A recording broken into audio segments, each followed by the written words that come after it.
USA to come to Nigeria and fight for you, then you will be joking. So I think my main brunt will be with Nigerians in Nigeria. It's why, the day Saddam said, let's stop doing giveaway, let's stop helping people in Nigeria. Because I'm someone like I could be very, emotional, like my compassion could take a hold of me. I initially felt like, almost Saddam, this one too, I beg now, make we.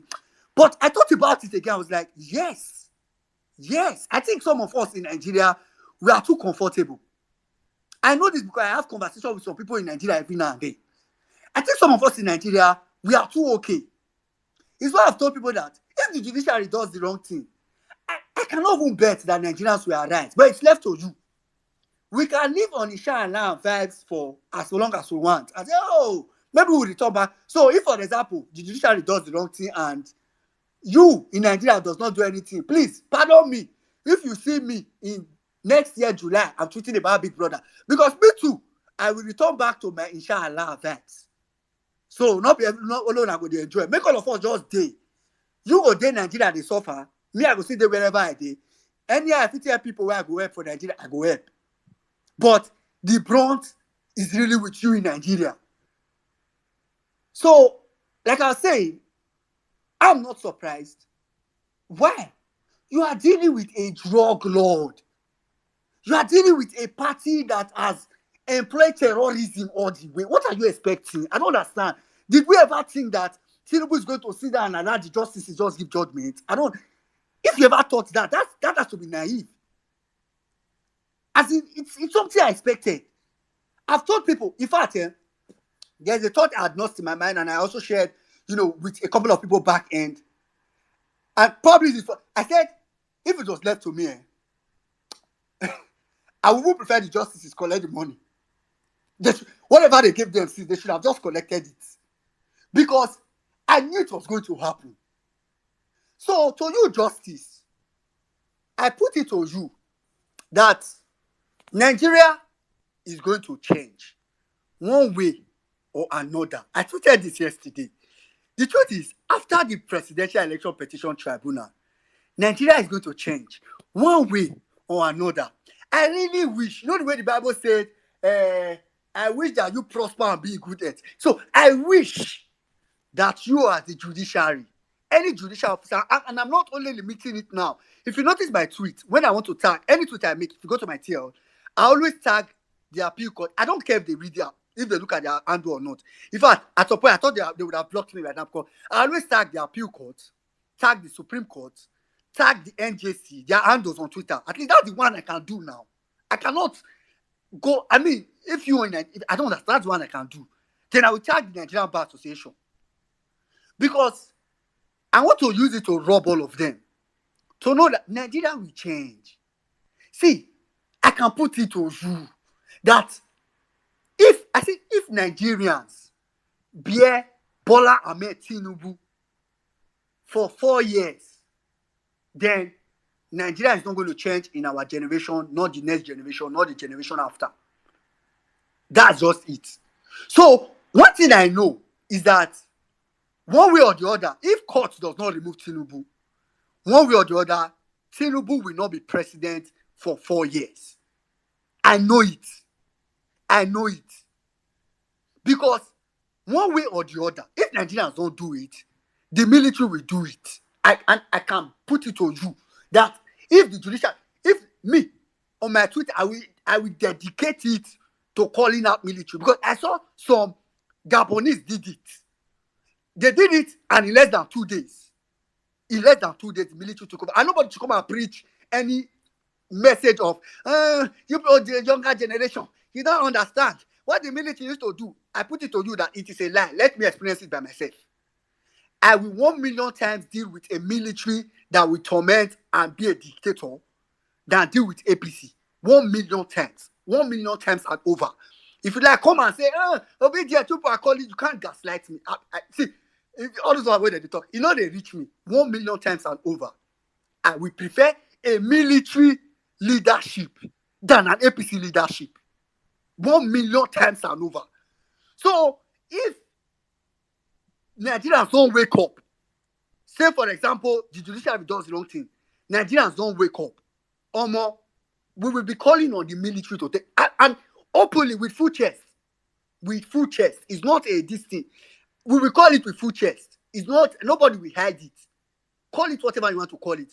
But I would rather deal with a dictator that I already know is a dictator. Sure, if we are dealing with military, for example, our brother, the Reportera guys, who now their brother is in prison for no reason. That young man is in prison for not knowing anything. A responsible young man for that, dealing with children, helping children. I see a lot of pictures of him showing, giving children homework assignments and all that. That's someone that the DSS military don't they do past this one. I don't understand. So maybe if it's military, we'll just like, okay, you are dealing with dictators, so freedom of speech is no guarantee. I don't like the fact that freedom of speech is only in my head. APC is worse than military a million times and over.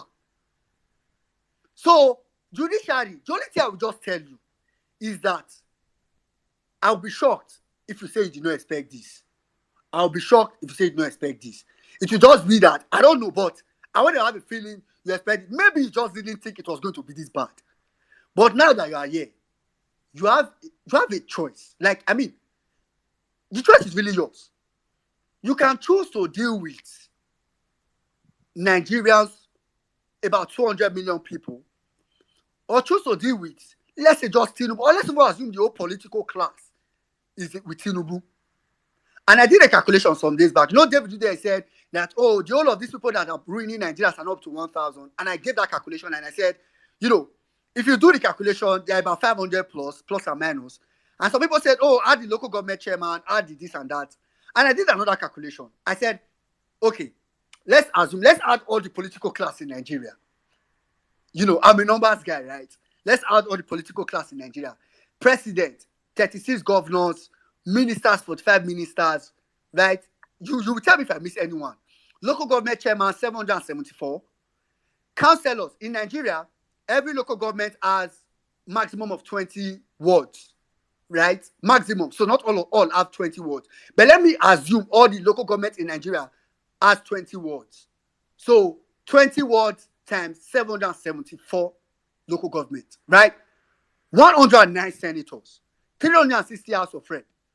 Let's assume that all the local government in Nigeria have House of Assembly members. They have 3 House of Assembly. Do that calculation. You see all the calculation I said now? Do it. You will discover that the number of political class in Nigeria, and I mean by extension, you see, I added every bit of political class. And after you do everything, times it by 10, right? That's it by 10 because I want to also assume that every politician in Nigeria have at least 10 or at least 9 special assistants. So councillor had 9 special assistants. So times it by 10. When you do that mathematics, this mathematics I just said, you will discover that the number is somewhere around 190 something thousand.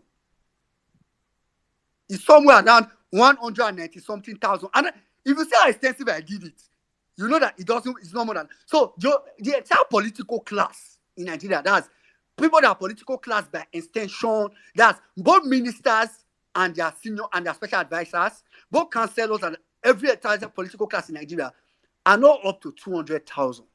They're about 190 something thousand.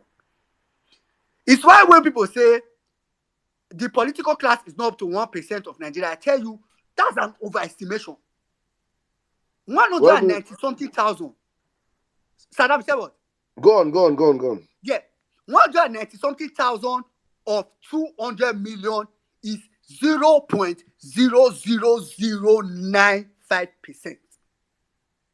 So the political class in Nigeria, at best, the political class is 0.00095% in Nigeria. So I'm telling you people, so that you will know the power that we really have. It really means, you know, like, I think it was our brother Steve or somebody that was saying it the other day that, oh no, it was NCs. All you need in Nigeria, funny enough, so people think we need the entire 200 million of Nigerians to topple Nigerians, to change Nigeria. No. We just need 1 million. 1 million. 1 million. See, we need only the population of Buhari and Amak local government of Abuja, and Nigeria will change. We don't need the entire state. Only Buhari and Amak local government of the FCT. That's what we need in Nigeria. So, as I round up my submission, I want to tell the judiciary that the truth is Nigeria will change.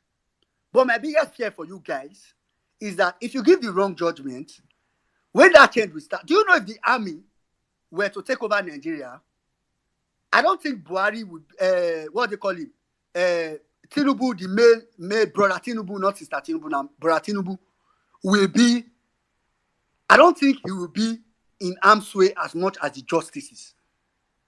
The people it will affect the most is the judiciary. You see, if something were to happen in Nigeria now, I'm sure Nigerians will go after Mahmoud more than they will go after Tinubu. So it means if the judiciary makes the mistake, Nigeria will come after you more than Tinubu that you are helping. So just to save yourself, I know it's going to be tough, but the truth is that we are going to be in this Nigeria. I want to imagine what's the worst that can happen. You think about it. So we are going to be in Nigeria. Let's say the 5 justices declare that Tinubu has been disqualified and declare the right judgment. And what will happen? Then we will now hear that what? Justice Samani's daughter was kidnapped. We will know it's Tinubu now, or Justice Samani's daughter was in harm's way. We will know it's Tinubu that did it. And we will know who to go after. So I'm telling you that the only people that can really protect you are Nigerians. That's the people. See, Tinubu will use you. Your daughter will still have to walk around the street. Your sons, your people will still have to bear your name, Samani, going. In fact, I'm even pity for people that are bearing Samani that are not related to you being in harm's way. So, for me, the choice might be tough, but I feel like it's simple. Maybe it's not because I'm in your shoes. I don't want to sound insensitive, but I really want to tell you that Nigerians is up to you. And as I round up, I'm going to read something I enjoy reading every time. This will touch the Gabon coup or the Africa coup. And, and also a message to the judiciary. Pardon me if you've heard me read it many times, but I like to read it. It is the words of General Ibrahim Babangida, the man that participated in all the coup in Nigeria, except the one that removed him. If you left IBB alone, maybe IBB would have participated in his own coup. So, if there is anybody that should have a PhD in, if there's anything like coupsism, it should be IBB. So, if a man that has participated in multiple coups tells you something, you should believe him. And General Ibrahim Babangida said, and I quote, "We knew," this is me reading what he said exactly. I wrote it down because, and I traveled there. I'm not in my current location, but I carried my notes along with me because it's something I read every time to tell myself what is coming.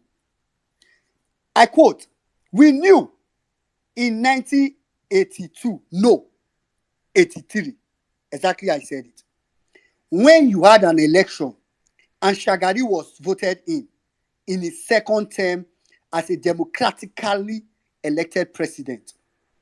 We could have toppled that government in 1982 before the election, but we said no. The people might go against us.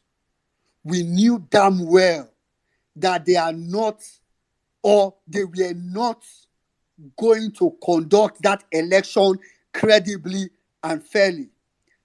And therefore, you see, to stage a coup, there is one basic element that everybody looks for: frustration in the society.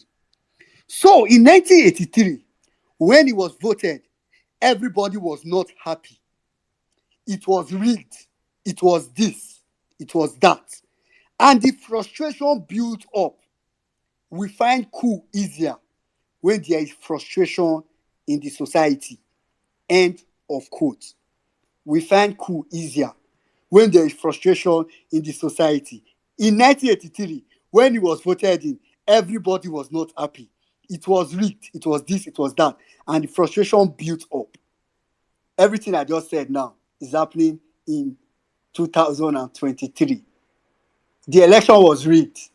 Nigerians are not happy. They may not be not all of them will be shouting all lies on the judiciary, but Nigerians are not happy. This election was rigged. There is frustration. As if there is no political frustration, there's also economic frustration. As of today, dollar is about 900, almost 950. Euro is crossing 1,000. Pounds is almost 1,200. Everything is difficult in Nigeria. The frustration built up. Again, at the words of IBB, we find coup easier when there is frustration in the society. I leave that word with the judiciary. I leave it with even Tinubu and those in power.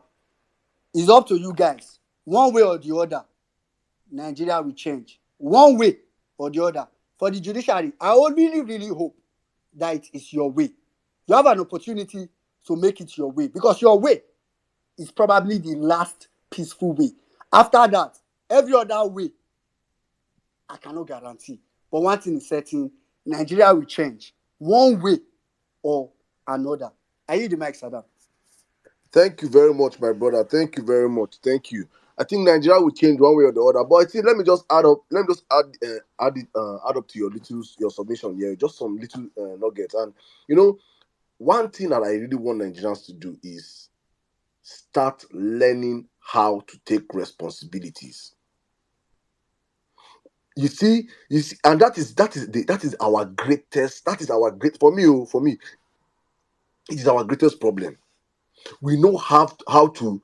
Oh, this thing happen. Oh yeah, you do them. You do them. Make them do them. Bro, I don't even want to start talking about military because I don't want to even think about it. It is us Nigerians that should be the ones taking control. I saw somebody tweet. Somebody say, "It is now time for Daddy to speak out." Ha! If you're waiting for Daddy, if you're waiting for P2B, if you're waiting for, you should not even wait for violence space for you to understand that you should be ready and able to take back your country. That is that mindset of responsibility that every single one of us, we keep preaching on this platform for so long. You should be able to own up and say, I am doing something towards getting back our Nigeria. What are you doing? Are you waiting for superheroes? That is the same reason why religion thrives in Nigeria. I say this all the time because we can't even pray for ourselves. You can't even go on your knees and pray for yourself. You have to go and hire a seer, an alpha, or a prophet, we need to, as a people, indict ourselves first and say no. In this one, I'm going to stand up. I'm going to fight for my right because it is your right to have a country that works. It is very, very, very important. So please do not wait for P2B's directive. Do not wait for that directive. Those people are fine and good for life. If they choose today, they'll just pack up and go to maybe Monaco or go to one island and buy up 1 hectare or 1 acre of land and build the house of their choice with their families, and they will live there forever. Me and you, what are we doing for ourselves? These are the questions I want to ask people today. I want to prickle the hearts of Nigerians today. Violence. So you do not depend on the next man for your survival. You should start asking yourself, Omo, what am I doing? So that even before the military comes in, or the military, you start talking about military or no military, we as a people should have stood up for our rights, like our mates did in Senegal, like our mates are doing in Niger, like our mates are doing our mates have done during the Arab Spring, like our mates have done across other nations. Young people stood up and said, enough is enough. The same way we came out in our millions to vote. The same way we came out in our millions to vote. The same way we will come out and say no to this bad system. And I'm saying this for the judiciary to understand something. They don't understand because when we're giving a submission, we're talking about the military. I was trying to just make sure they understand. These people understand when you say the military. They don't understand it. Because when military comes in, the first thing they do is to suspend the constitution. Everything goes on suspension. And when you suspend the constitution, what is the job of the judiciary? Your job is to uphold the constitution. So the moment the military comes in and they suspend the constitution, you are jobless. First. Understand this. Do not think in your minds that military is going coup across Africa and Nigeria is immune to coup. Nigeria is immune because the criminal drug dealer is here. It is even a shame to this country and every serving citizen in Nigeria. You answer yes, sir, to a freaking criminal. It is a shame to every military person. It's a shame to every civilian that you wake up in the morning and you have a picture of a freaking criminal in your walls. It is a shame to us as a people. So before we start thinking, and I'm saying this for the judiciary, before we start thinking of military, Nigerians will stand up and come for what is rightfully ours. This country must work in our lifetime. That should be the mindset. Somebody said, I made this post and somebody said, I am willing. I'm going to find out person's comment. I'm going to find out person's comment and I read it here. The guy said, what am I living for? I am ready and willing to die. I said, that is the moment. When we get them just willing and ready to die for their country, justfully so, rightfully so, then we are now making impact.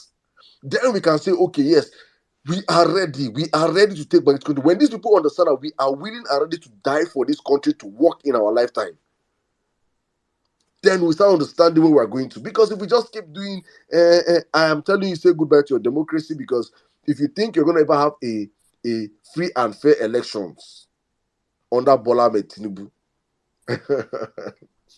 the one way he used come to power, he steal him, he grab him, he dey run with him.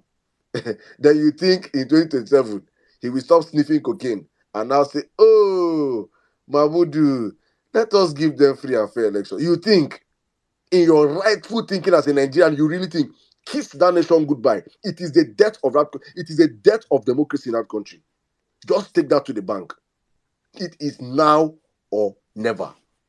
I don't know, Jimmy, if you're ready to speak right now. I don't know if we have bought you enough time, but if you're ready, my Ah, brother, you can come in right now. I'm But good evening. I'm ready. I was actually in Costco the other time, and I don't want to start story. Chairman of Costco. I don't want story, so I just thought, let me leave this place. Good day, my brother Saddam, well-meaning Nigerian. Tibolanle, Peter is better. Inem Gaboni, my brother, I see you. Chini, AK Priest, TK, my lovely sister. JRV, I see you. Peter Ame, I see you, my brother. Well done, guys. Miss Pels, I see you, my sister. Don't worry, I will heal everybody after my submission. So, straight to the topic. You see, uh there's a Yoruba adage tó ní ikú tó ń pojú bá ẹni òwe ló ń pa fún ni. Hmm? The death that is killing your PA is sending you signal. Hmm? Igi gogoro má gún mi lójú àtòkè láti yẹ̀. Hmm. Judiciary, you have just one job. All your primary school, secondary school, university, and law school will not go. You've been groomed for one particular lifetime decision or judgment that will either make or break you. This is that time. This is the time for you to either be a hero or a villain, which normally many of us know as boss, the boss, boss, the action movie, Abby, boss. Okay, that is it. You see, it has gotten to a point in time that this is a matter of life and death. You guys are saying, Saddam, before you even mentioned that, I mean, I've heard it before, and you're like the third person saying it now again. The truth of the matter is, they are threatening their family. So, Bayenko, they are threatening their family. Also, they expect everything to just go in a rosy way. Of course, they will threaten their family. Of course, it's not going to be bed of roses for them. The decision is not going to be an easy one. They are meant to be threatened. What they do and how they act under threat will simply make them a man, will simply make them a hero. The same thing happened with Okonjo-Iweala. They kidnapped the mom. She wasn't happy about it, and they gave her the option. It's either you reverse that decision you're about to make, or you made, or you lost your mom, or you lose your mom rather. She thought about it. She spoke to the father about it. And they decided that's the most patriotic thing you can ever do in your life. And she decided, you know what? She's over 80 years old. She has spent her time on earth. Let her be. Let her go. If she's going to die for her country, let her know, let it be known that she died for Nigeria. I don't know how old your family members are, but I want you to know one thing. Families are dying every single day. People, young, adult, and old, are dying every single day in Nigeria. Yours are not special. Yours are not special. A lot of people have lost people. Nigeria has happened to a lot of people. So why are you using the excuse of your family being threatened to undermine the democracy of a country? Ẹ má gbé yẹn wá. Ìyẹn ò ń ṣe excuse. Ìyẹn ò ń ṣe excuse. What you need to do is to sit up, put on your big boy pants, and you say, regardless whatever it is you're doing to me, my family, or my household, I will do what I've sworn to do as a judge of the Federal Republic of Nigeria. We are now a disgrace to the international world right now. Disgrace. Disgrace. People are looking at us like, is this country normal? Truth be told, I respect and understand the reason why P2B had to let us go through the court process. And I've said this many times. Now, we had to tick all the boxes first when this happened.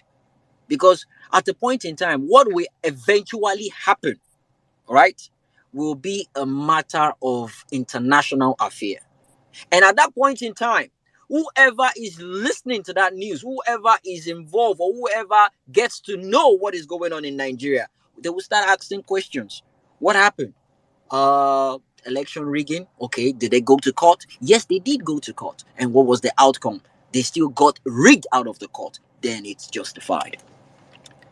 Because we have overwhelming evidences all over the ground, all over the place. And we have a bastard walking around, a demigod, thinking is whatever he says, calling himself who is not. I'm talking about Wike. I'm talking about him. The interview I had with that Olori Buruku Arara,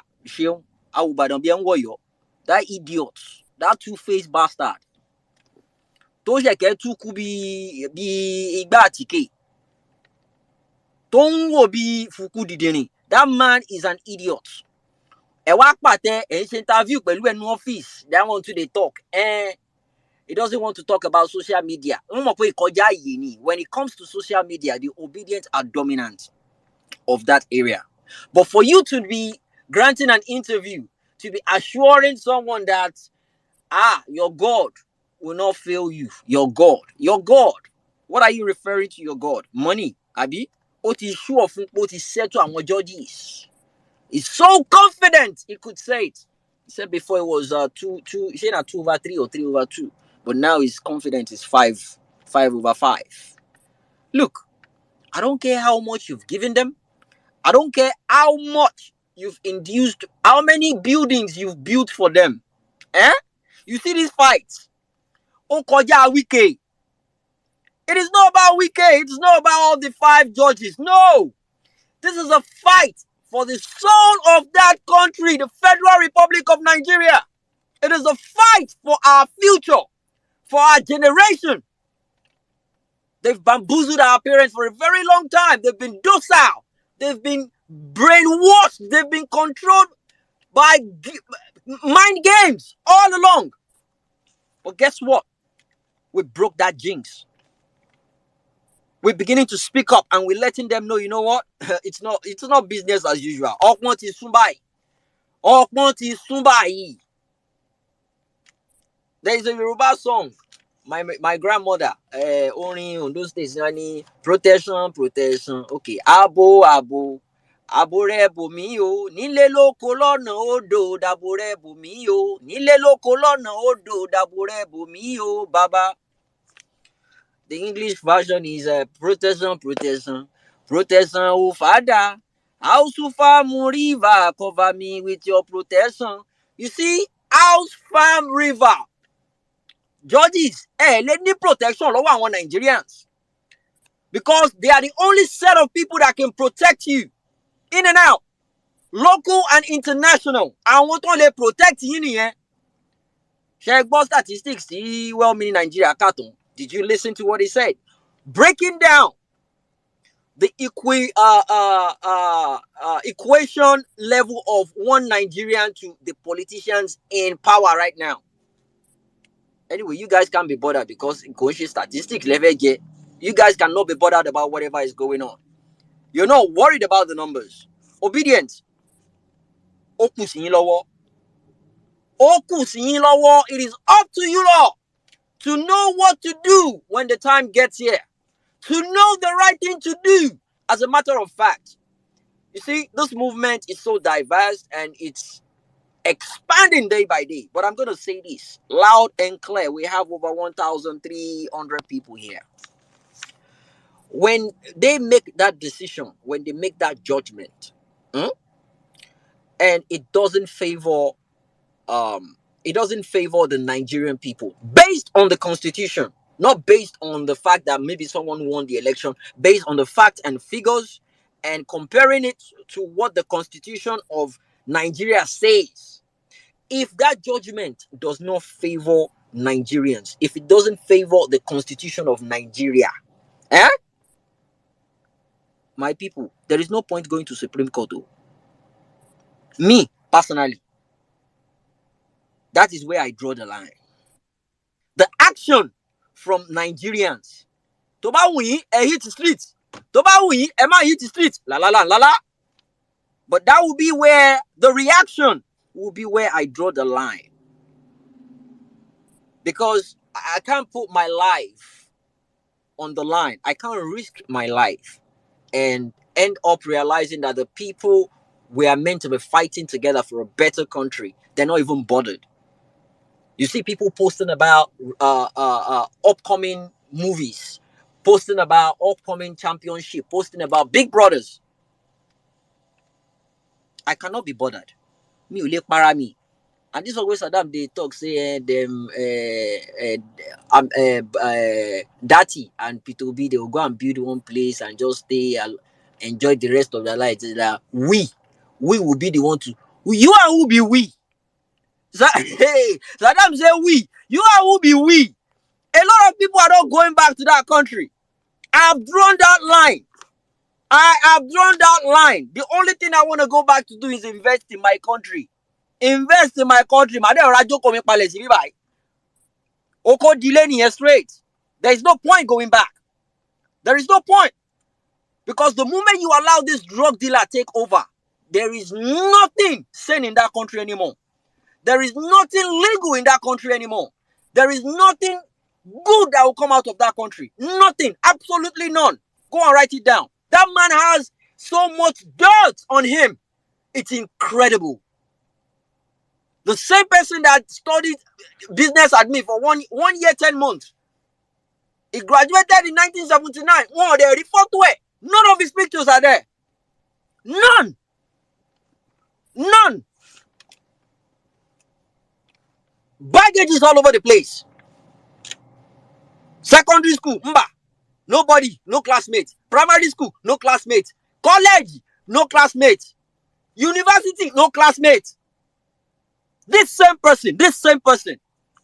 And when you look around him, every single person around this man, every single one of them, they have a criminal record. Every single one of them. They have something underneath.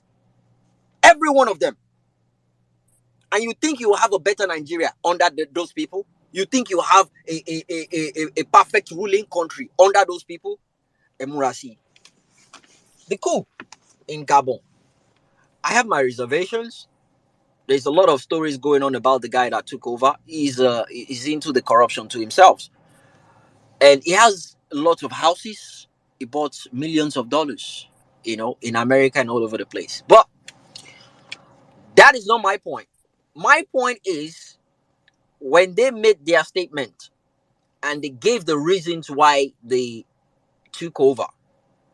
If you listen to the reasons why they took over, you listen to the reason why Niger, Burkina Faso, and Mali, listen to those reasons why they took over. it all boils down to every single thing Babangida mentioned. Every single thing. Election rigging, poor money management, every single thing under it. And you see this particular one, it has all the ingredients. In fact, more than enough ingredients. More than enough. But guess what? We've been quiet. And there's a reason why we've been quiet. This thing can go other two ways.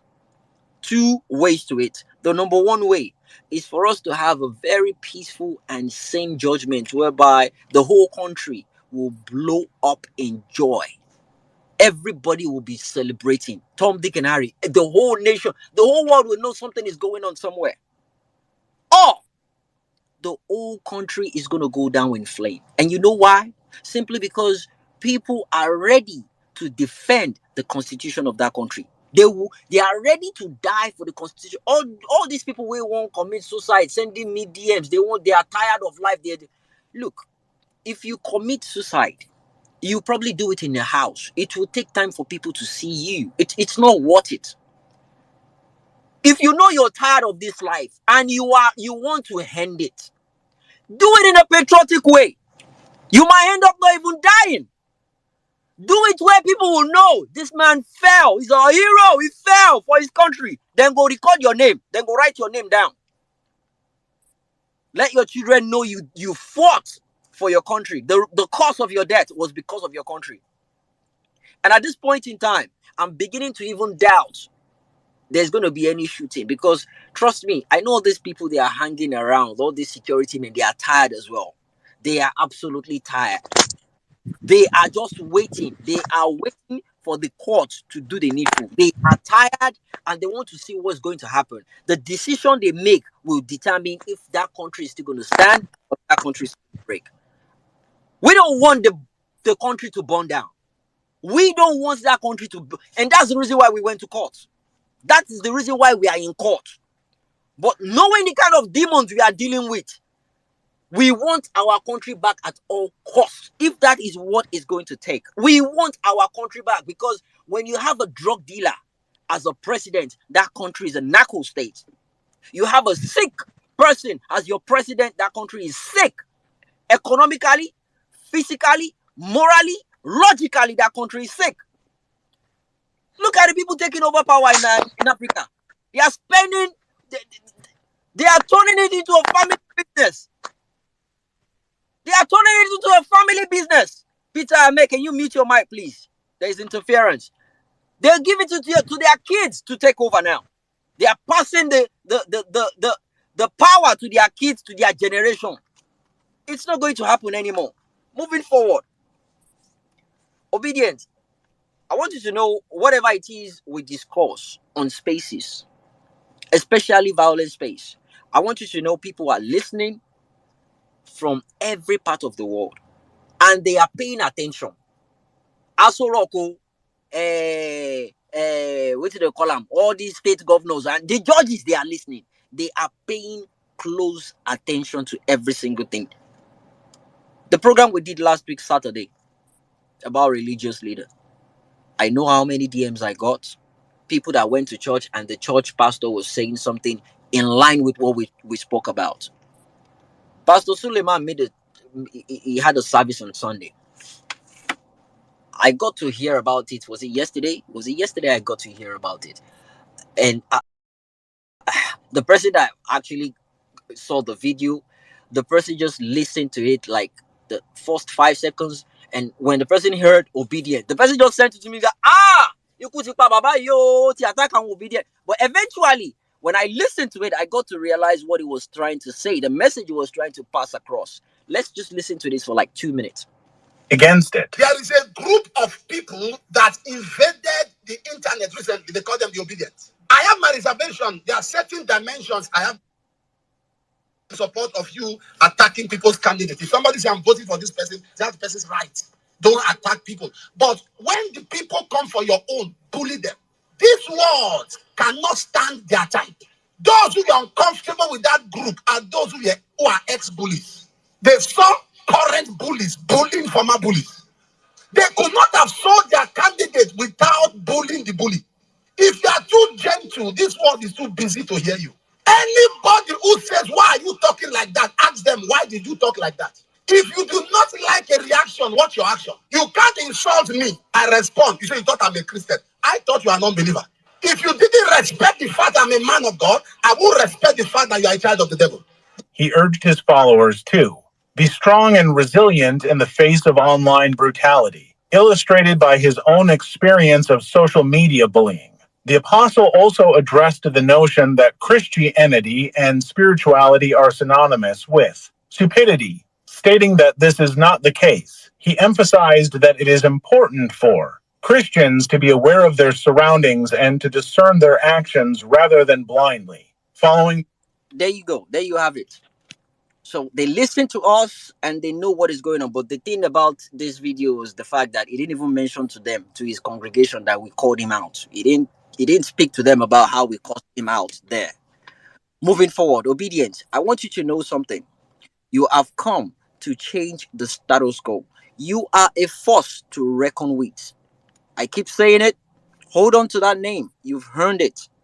That name is something everyone is doing research on right now. They want to know the obedience, what they stand for. You stand for justice. You stand for what is right. You've been on the right side of history. And I keep saying it. Stand your fucking ground. Stand your ground. Hold firm. And don't yield for nobody. Stand your ground. We are a force to reckon with. When nobody believed in us, we believed in ourselves. We saw what we can do. We went all out. We did it. We had what we had. We went through hell. We climbed through mountains. We swam the ocean just to get to where we are. They belittled us. They called us names. But guess what? We are still standing. We are still standing. Our principle is still our principle. We've not changed our mouth. We've not changed sides. We are still standing. We have a candidate that knows his primary school, secondary school, university, and he has classmates to prove it. He has a certificate and he has his NYSC certificate. He met all the requirements of being the president of the Federal Republic of Nigeria. And no one can contest that. He came out, the only candidate that said, go and verify I did not take any pension since I left government. And he did not. You confirmed that 100%. He did not. But yet, you're bringing the worst of us to rule the best of us. It's not going to happen. This is where we draw the line. Obedience in Nigeria. This is where we draw the line. Well-meaning Nigerians. I know some APC, PDP people. They're now beginning to realize this is so messed up. What did we do? They didn't even know how messed up the person they've been going after. They've been clamoring, and they're beginning to realize it. It is not too late. You can join the battle for a better Nigeria. You can join the battle, okay? This is a soul fight for our country. If we don't get it right now, there will never be 2027. They will keep passing it to their children. So the time is now. 2023. It will not go beyond this year. Know that. Ready to fight. It's a matter of life and death. There is nothing to live for. Getting your country back is paramount right now. There is nothing more important than that right now. When we do that, trust me, every other thing will be minor. Every other thing. Don't worry about how much they're stealing right now. Don't worry about those things. Emma will Big Brother. Emma, you'll be tired. You will watch Premier League. You'll be tired. Have a comfortable environment. Fight for something that will make you watch Big Brother non-stop 24 hours. You will have light 24 hours. Fight for something that will make you enjoy not going to Bear Palo to watch Premier League. You will have the convenience to watch it in your room, to watch it in your house. Obedience. It is now or never. We are not yielding back. I don't care. I don't care how much they pay the judges. Don't be bothered about all those things. We will come out in our numbers to either celebrate or to show our anger towards bad governance, towards bad judgment, miscarriage of judgment. It is now or never. Thank you, Saddam. I yield for now. Thank you very much, Jimmy. Thank you very much. Thank you, my brother. Thank you. I don't know how I would have said it up last. Just say it right now. Thank you. It is now or never. You understand? How much you have put in, how much we have we have sacrificed. And I'm saying this, Nigeria we're always used to when the Nigerian system is always used to when the best comes out, we say no, we want the worst. When somebody is at his prime, when somebody is at his prime, they say no, no, no, no, no, don't take him at his prime. Let him look at what they tell Peter, no, calm down, calm down. You still have more years. They want when Peter is 70. Now that it's his prime, when he's active, he's moving up and down. They said no. Let us steal it. And I'm saying this because for me, there is no Peter is that rock on which a new Nigeria will be built, because the standard, the morality, the credibility that he commands and he has is one that only corrupt criminals don't like. Anybody that don't like Peter Obi is a criminal or have tendencies of being a criminal.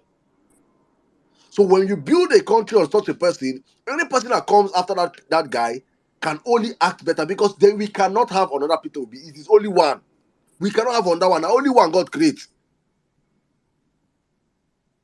So we have to build Nigeria on him, and he sets the values, set the standards straight, and you can see exactly how he did it in Anambra State. Every other person that came after him, even the ones that came there more qualified than the rest, you can see that it is still his standard that is a standard there. That is where we are as a people. And I'm saying this for young Nigerians, please. Jimmy said something as I opened up the space. He said something, and he said, we are trying to build a Nigeria whereby you don't need to use bet night. Sorry, is it you don't need to go to a viewing center. You can stay in your own comfort of your house and watch it. We are trying to build a Nigeria whereby betting will not be a daily life of Nigerians, but should be that you love to bet, then you bet. Please. All right, let's open up the floor to our people. Thank you guys for your patience. Thank you. Saddam, I beg, before you go, real quick, two things. I think we should call people's attention to this whole Kempela, news going around the place, to let them know exactly what happened in court today, and to set the record straight. I'll leave that for you to do. But the one I want to announce is I have a lot of people coming to my DM to tell me, Jimmy, please, let's collaborate. You retweet my tweets, I'll pay you money. Can you give me a shout out? Can you guys, please? I don't want to start blocking people, especially obedient. I'm not here to gain followers. I'm not here for impressions. I'm here for Peter Obi. I beg. Maybe after we collect this mandate, we can do all that. But for right now, don't be bothered about my followership. I keep telling them I can decide to start blocking people tomorrow. I'm here for Peter Obi. Please, let's get that straight. Let us be focused. When we get this, we can do anything we want to do afterwards. But you see, this mandate, we have to get it. A lot of people are now in this movement now because of impressions. They want to gain impressions. Let's collaborate. Retweet what I retweet. I'm saying this now is a public service announcement. I will block you henceforth. I beg. I will block you. I'm not here for the money, please, guys. I'm a fanatic. I don't care. I'm not here for that. Please. I am more focused on this movement than anybody. I beg. If it will be look back, not see anybody, I dey neck. We need to get this thing back. And those of you that are shouting, come to Nigeria. How many of you, they follow me go the places where they go here for Chicago, when they threaten me with guns? When they tell me, if you come to this social area, they will shoot you, they will do that. How many? A lady, she's on this place right now. She tried to expose some small information which she don't gather. She tried to expose them. She dey fear. She sent me DMs. Hey, Jimmy, how you dey do this thing? How you dey? Me, I just post one thing like they don't threaten them. Then she don't fear. Say, hey, our family for Nigeria. You need to go all out. You need to go all out. You do not see, but see. You see that fear. That's the mind game they are playing. Nobody wants to go there. Nobody wants to be in that position of no, I get picky. No, I won't build that. I won't do that. No, it is now or never. If we keep thinking of those things, we will not move. We will not move ahead. My dad will tell me, hey, this has been happening for a very long time. You can't change it. It's been happening doesn't mean it's right. It doesn't mean it's right. We are here. to let them know enough is enough. If we can speak out to religious leaders and they are listening, they are beginning to change, they are preaching in churches. Look, we are here to stand against the status quo. But guess what? We are coming with facts and figures, and that's the only thing. Facts and figures, and the constitution is what is backing us up. With that, you can face anybody. We are not thugs. We are fighting for the constitution of that country, and that's the weapon we have. That's the backbone. If you think of what is even giving this guy ginger, it's the freaking constitution. Because it states nobody in that situation waiting Tinubu supposed to rule that country. Nobody. On that, I yield. Back to you, Saddam. Thank you very much, my brother. Thank you. The country used to make man crazy, Jerry. Thank you, Jerry. Just want to add up to what you asked about Ken Pela. Please. I think it's already cleared on the timeline, and if you have not seen it, please go and read from Parallel Facts. You can see the article was very very clear there. What happened was that his case was pushed out of the tribunal. And he took the case to the appeal court, and he just won the case for his case to be retried. So he's back on the tribunal. He's back on the tribunal. So that was what the case he wanted. But it's still a victory it's a victory for him and for the Labour Party and for us also here, because he's a very big part of this platform. He's always here. I don't know if he's here yet, but I think he might be here already. But that's what happened today. So I know I understand also our people that put it out and called him governor is exactly the same way we also call Peter Obi president, because we believe Peter Obi won the elections. We know with evidence Peter Obi won the election. That same way we believe Kempela won the election. So he's also they are rightfully in the position to call him governor. Yes, so I understand that, but just to put it to clarity is that it is not yet official. It's not yet official, and he's not going to be on the trials, and hopefully he gets back his mandate, as we are also in the court to get back our mandate of the Nigerian people. So I think that is clearer right now for everybody on the platform. With that, we open up the floor right now. Thank you, every single one of you. Thank you for your patience. Thank you for joining us. If you're just joining us, it is the Vawulence space, and we're discussing about the judiciary today. We are talking about we got a circular. These guys are saying are being threatened, and that they cannot disqualify Tinubu, and they cannot disqualify and they cannot declare P2B. That's what they told them to do. Nigerians, come out and speak today. So I'm just going to open up the floor. Probably I'll pass the mic to Wellman Nigeria. I think you do that better than me. I'll just be coming intermittently to help and support. You have the space. Good evening, bro. Yeah, all right. Thank you very much, Saddam. Yeah, like Saddam said, so we'll just go on and take speakers. We'll do 4 minutes so that we can take a lot of. Today, I actually want us to take a lot of fresh timers, because I think I also want so the judiciary will know that it's not the only we were there. Sometimes we hear our voice, you might think that not the same people, but we need to let you guys know. So we'll take 4 minutes. Please, when the speaker section, if you know you requested the mic, keep checking your phone to be sure you have been brought to the speaker section. And if you are brought up, just ensure your hand is up, because if your hand is not up after some time, we may have to drop you, and bringing you back up is always very difficult because there are so many requests. And while you are speaking as well, ensure you are looking at my hand, so that when I wave, I don't like to play the sound, but after I wave and you are still not seeing that, I'll have to play the sound. All right, quickly, let's just start from. Sorry, please, just one more announcement, please. Sorry, before you go to the next speaker, please, guys, also on the platform today, as we always do in our traditional manner, we always trend issues, and today we promised to speak about this young man that has been incarcerated for the past 18 days now by a mini dictator. You see why when Nigeria made a submission about the military, there is nothing going on now that, in fact, it is worse than the military. Forget all these people that will come out and bamboozle you and tell you during the military, there was this. During the military, the people that were arrested were people like the Tinubu that were criminals. The people that were arrested and were pursued were people that were fighting against the military for their own selfish gain. Because right now, I say the gift that God has given us, the gift of hindsight. When in that time, in that moment, they called themselves Nadeko.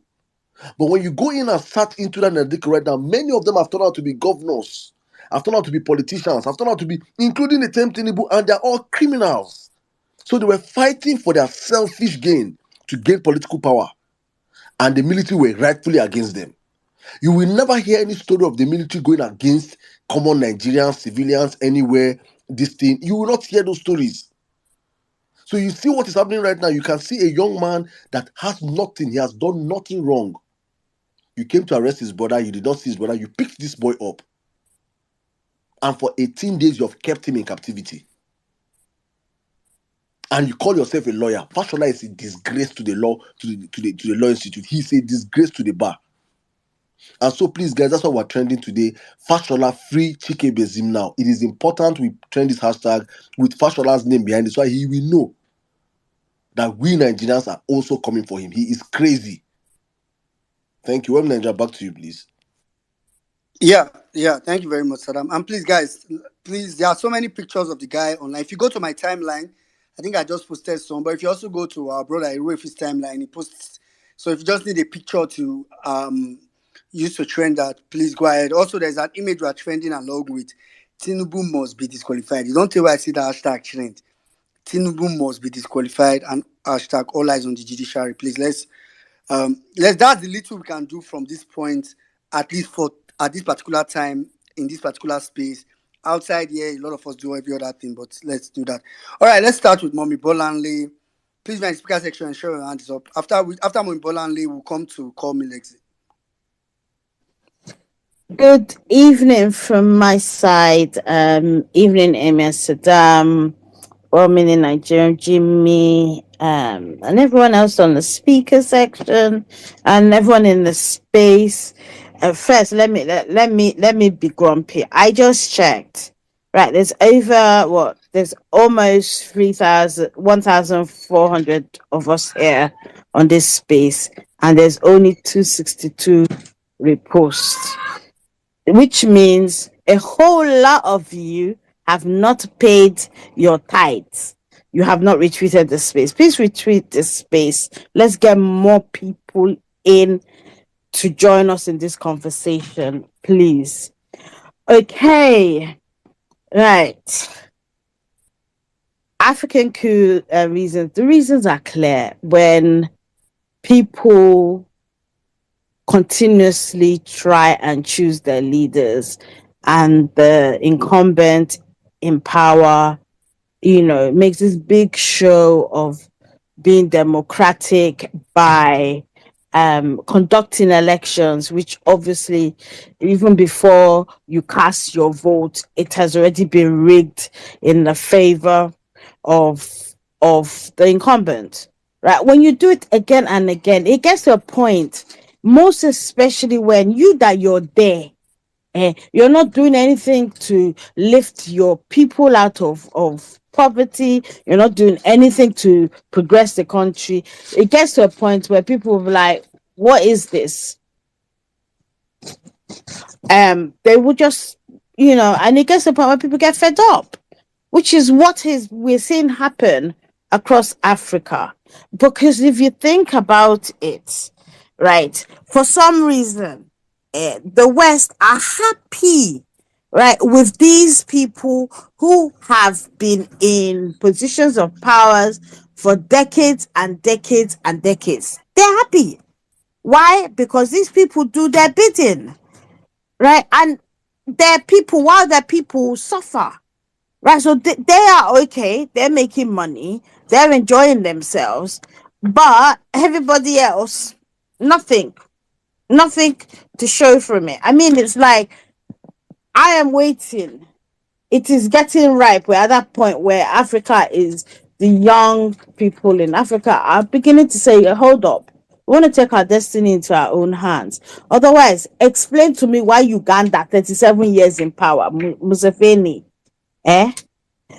Equatorial Guinea as well, 44 years. Biya, you see that guy that can barely move. That guy is like, if we're calling Tinubu embalmed, at the end of the day, this guy is dead. He's and he's been there for 48 years. I'm sure when he dies, his family are gonna take over, and this is what Tinubu is trying to do. And you wonder why Africans are fed up.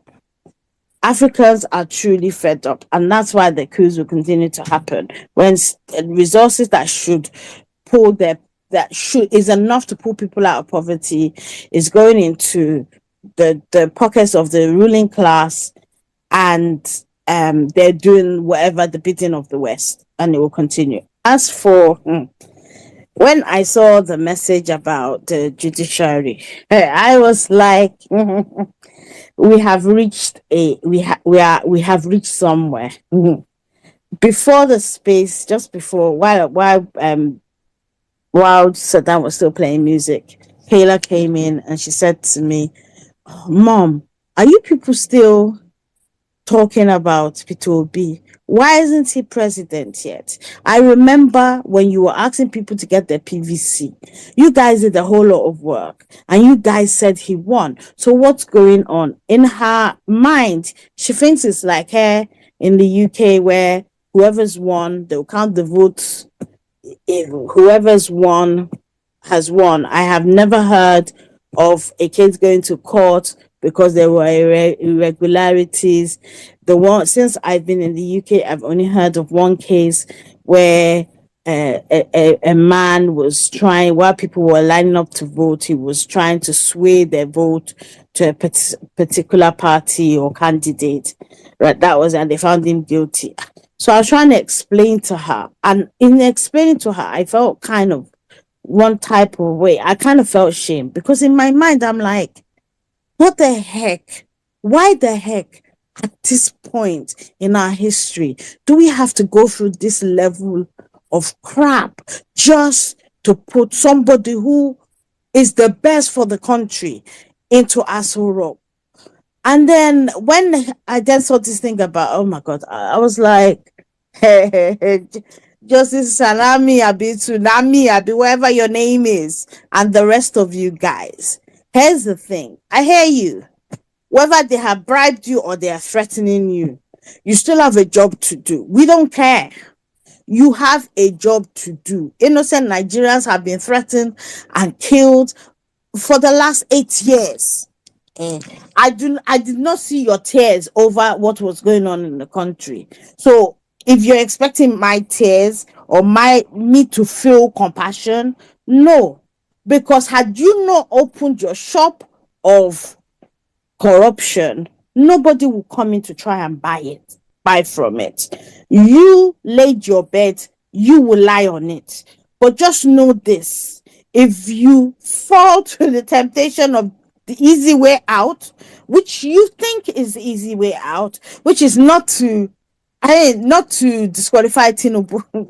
Even saying that is annoying me. Well, you will meet 200 million Nigerians who are fed up and who want a better Nigeria, because you could quite easily, if you're scared for your families, ship your families out now. Let it be you. The moment you finish your judgment, maybe your work is done, and then leave. But this idea of they're being squeezed, get the fuck out of here. Who gives a shit whether you're being squeezed or not?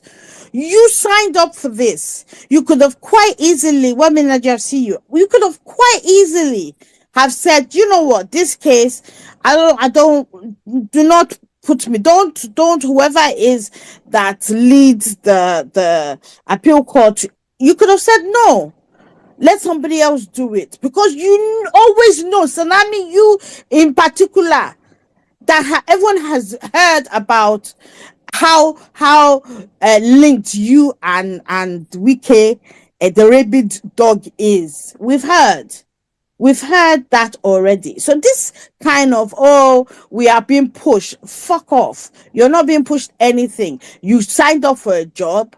You are the custodians of the Constitution.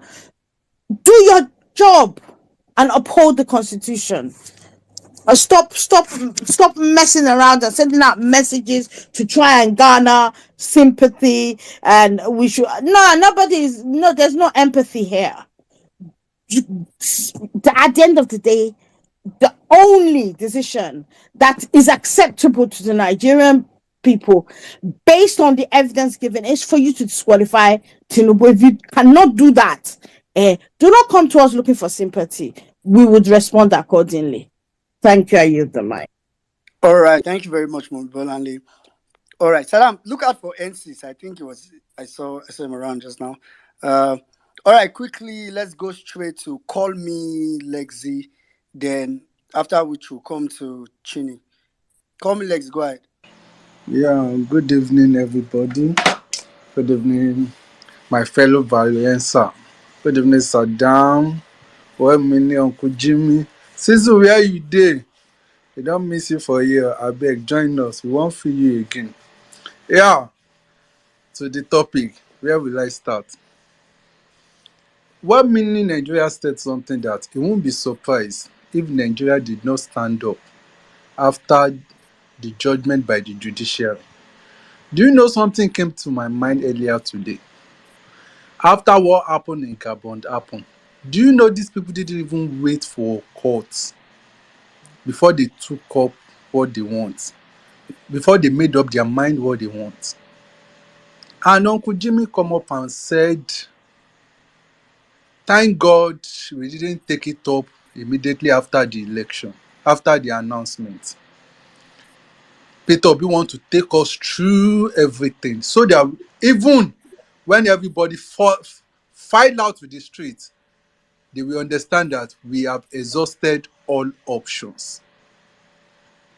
Nigerians, obedient. What are you doing right now? Where are you spending your energy, your time? Are we going to sleep on it like this? Are we going to let it slide?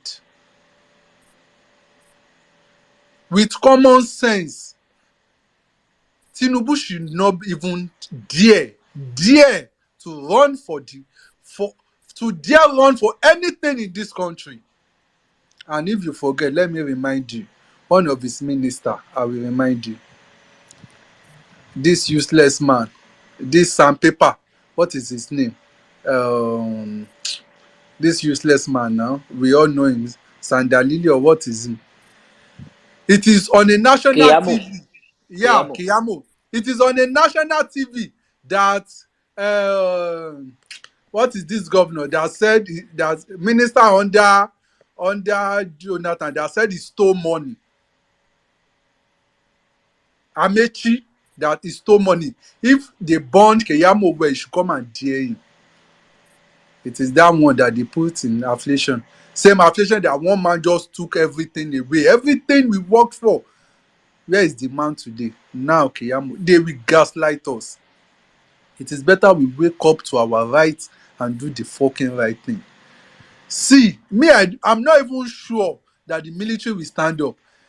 Are we not in this country? The one that the IGP that they just retired, see, I am not even sure if it is a man or a woman. Me and you, we know. Before I could realize it is a man, it takes time. If Bobrisky catch that one, he will have entered in before he know that he's a man.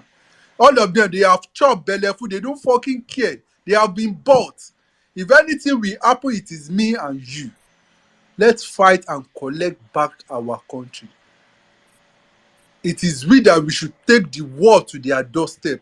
It is normal they should threaten them. You in diaspora, you have tried. You have given us your best. It is left to us to do the right thing. Obedient, are you ready? See, they have done every fucking thing. Peter Obi at this time is just telling us that, right? Let me ask you, everyone here. Let's just say the judiciary didn't give a judgment that favors us. What will Peter Obi do again?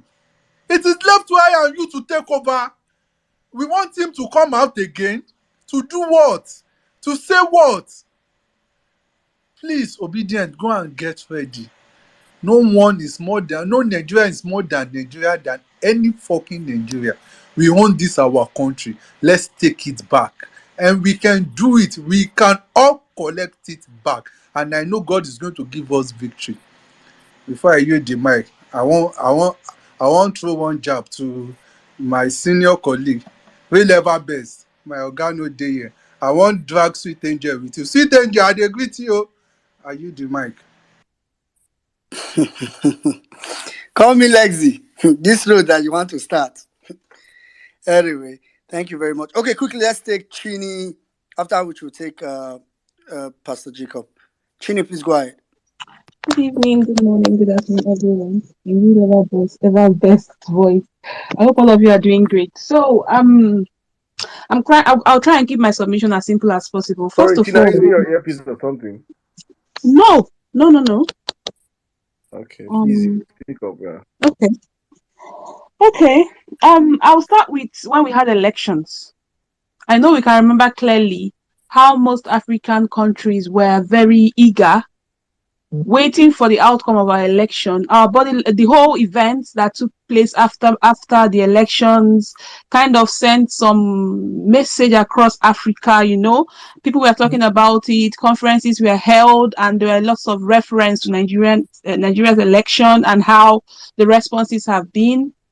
And apparently most other African countries had their elections after ours. So I'm very sure if we had a credible and peaceful election, it would have rippled across Africa. But the twist now is that the coup is what is rippling, because that is exactly what's going on. Nobody is talking about Nigeria's election and what has happened and how the justice was robbed of Nigerians. It's now the coup that is taking place. Just hours after the Gabon's coup, the Cameroonian Biya, that man that is over 90 years old or 90 years old, I don't know, changed his entire military cabinet for the fear of coup. I beg, Chini, You know? I beg, please, guys, Yeah? can you guys confirm? Are they here say their own Yakubu 2 now 4 a.m. they announce the results? Yes, now 4 a.m. for Gabon. Jesus Christ of Nazareth. Hey! You see, it's now contagious. Carry on, my sister. It's contagious. Yeah, very Jimmy, contagious. sorry, Jimmy, if you are as an elder brother now, you born Pekin, you baby firstborn, you the thief, they come house. As you the thief, they come house. Your younger ones, they see you the thief, they come house. Your papa, they celebrate with you.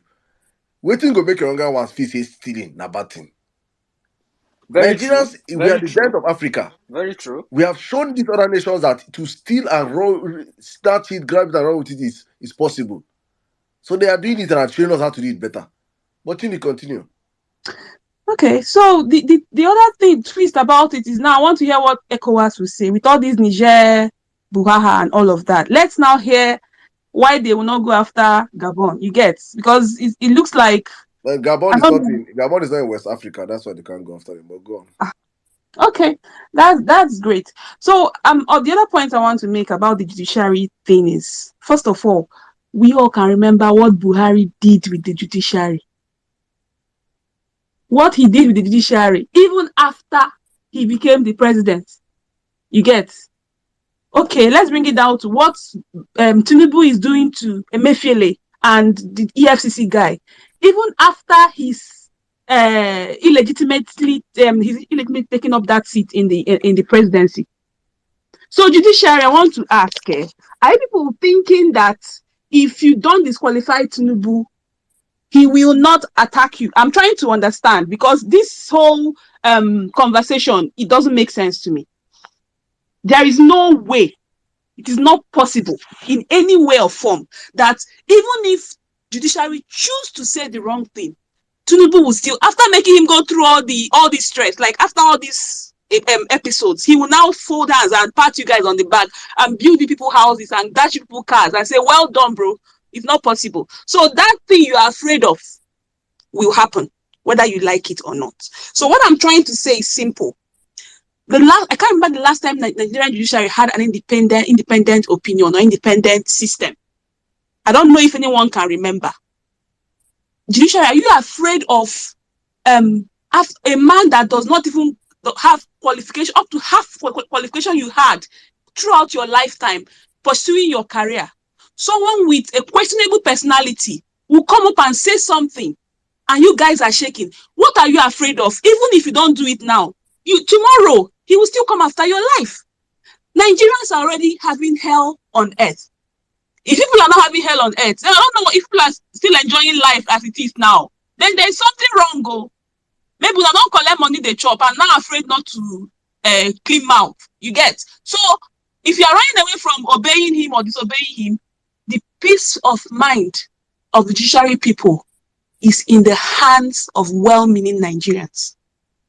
So whether you want to be afraid of Tinubu, all you will know is if you disqualify him today or not disqualify him tomorrow, that thing you are afraid of must surely happen. I yield. All right, thank you very much, Chini. Thank you very. Another thing, do you know the funny thing is, Judiciary? Let me tell you guys. Do you know what will happen if you guys do the wrong judgment? What Tinubu will do is, and if you will know this because you know people like Tinubu, we did it with Emefiele. He knows the common enemy in Nigeria was Emefiele. He knows that, okay, if I catch Emefiele, these people will not shout too much. You know what Tinubu will do? Tinubu will know that the new enemy in the block. The only reason why Tinubu haven't caught this guy now, Mahmoud, is because he feels like, I still need this guy.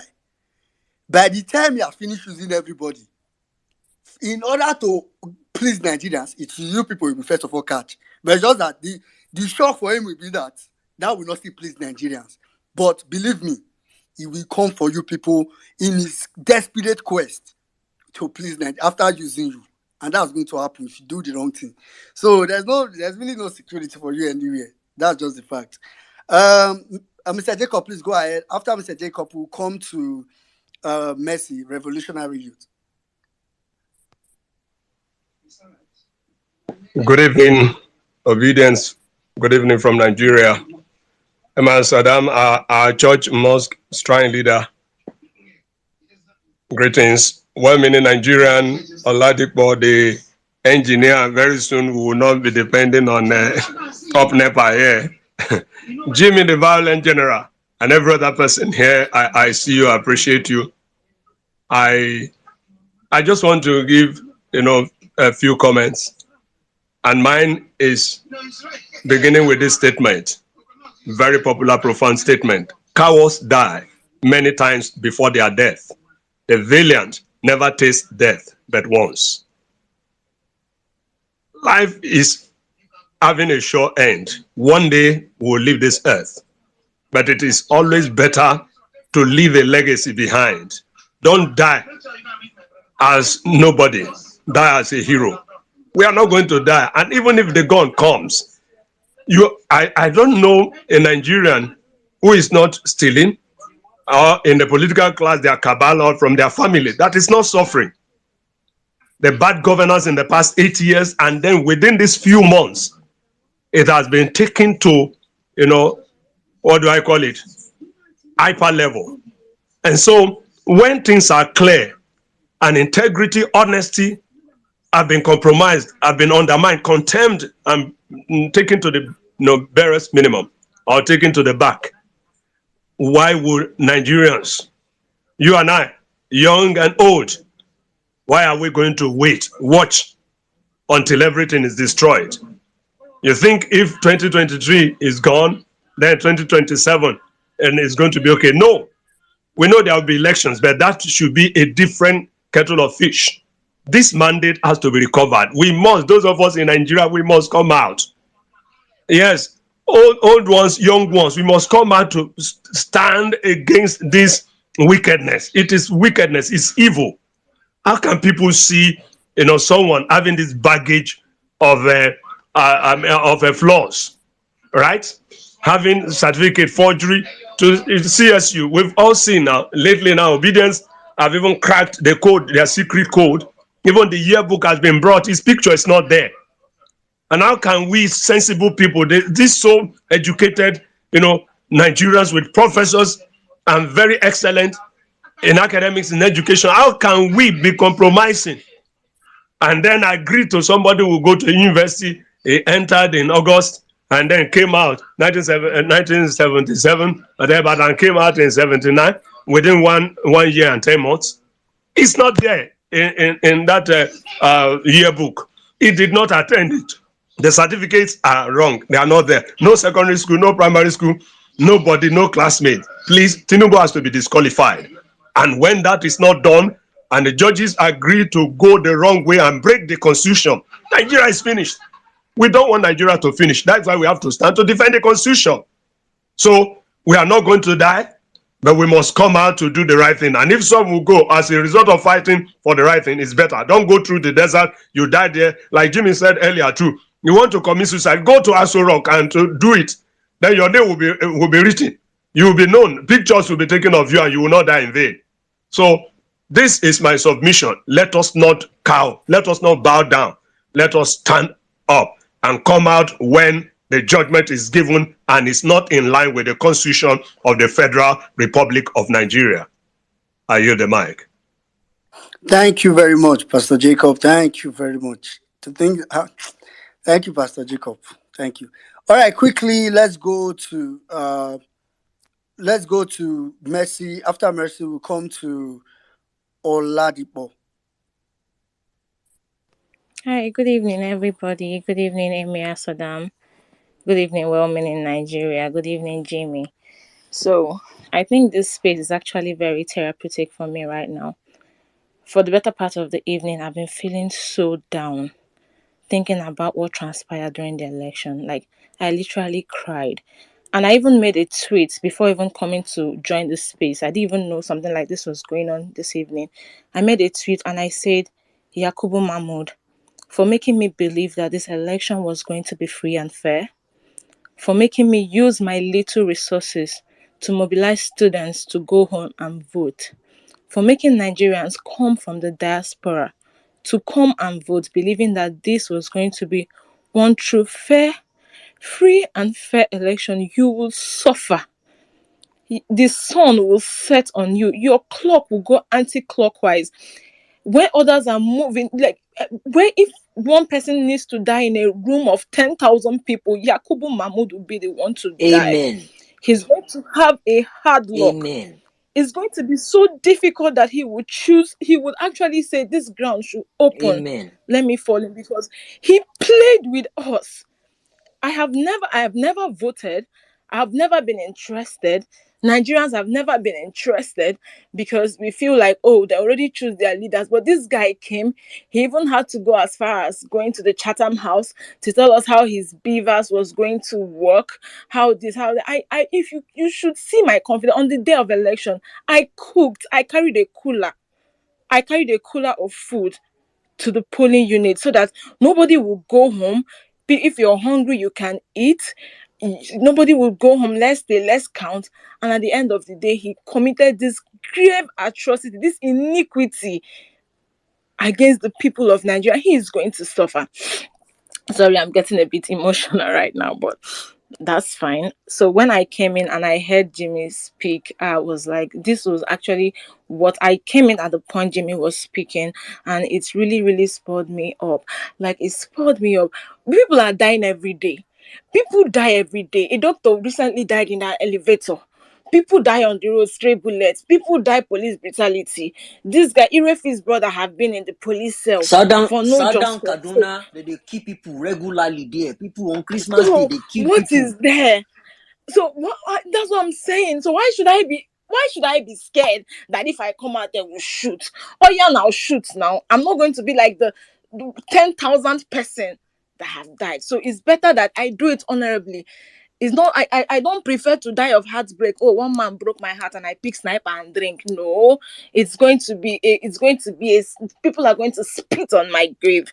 They're going to spit on it. So let it be that, oh, this Nigeria didn't give us what we wanted. If Bola Tinubu had won in a free and fair election, we will go back and re-strategize. We will say, okay, Bola won. But broad daylight, what Wike did in Port Harcourt, see that cancer he said APC he's actually going to suffer multiple cancer, colon cancer, that one that happens to men, prostate cancer, everything. Wike will see cancer. Wike will see cancer because if I have an opportunity to see Wike now, I will grab him and kill him and I will turn myself in. That is how sad and how angry I am, because I was on call with my family. My family stays in Port Harcourt. All through that day, they were rejoicing. They came out en masse to vote and everything. And at the end of the day, what happened? It's fine. It's fine. So we are not relenting. Looking at what is happening across Africa, I took time to study a map of Africa today, and I don't know where I got that rema, that inspiration. If you look at where Nigeria is situated, its map of Africa is like a gun, and Nigeria is at the trigger. You can take your time now to look at it. Nigeria is at the trigger. So whatever Nigeria give out. That's what the other. So these people have the guts to do what they just did in Cameroon, because they saw it happened in Nigeria, and it's like we are taking it. But no, we are not going to take it. We are not going to take it, and they expect us to come and say no. We condemn the coup, we condemn the military coup and everything. But imagine where citizens are tilting towards the military as against the kind of democracy they told us we have, the kind of democracy that happened in Nigeria on the 25th of February. Just imagine. So I'm sorry, I'm taking time. Well, meaning Nigeria, I'm just going to yield the mic now. But I want to encourage everybody. I want to encourage everybody. All die now die. If you worry, you go die. If you know worry, you go die. So all die now die. And we are not going to die. I'm friends with military guys. I actually served in the barracks. I have like almost 100 military guys I talk with. Like, I have an active communication with, and all of them, they are tired. They are waiting for the citizens to speak. They are waiting for us. So nobody's going to shoot you. Nobody is going to shoot you. So let us stand our ground. I hear them. All Mic right. at this moment.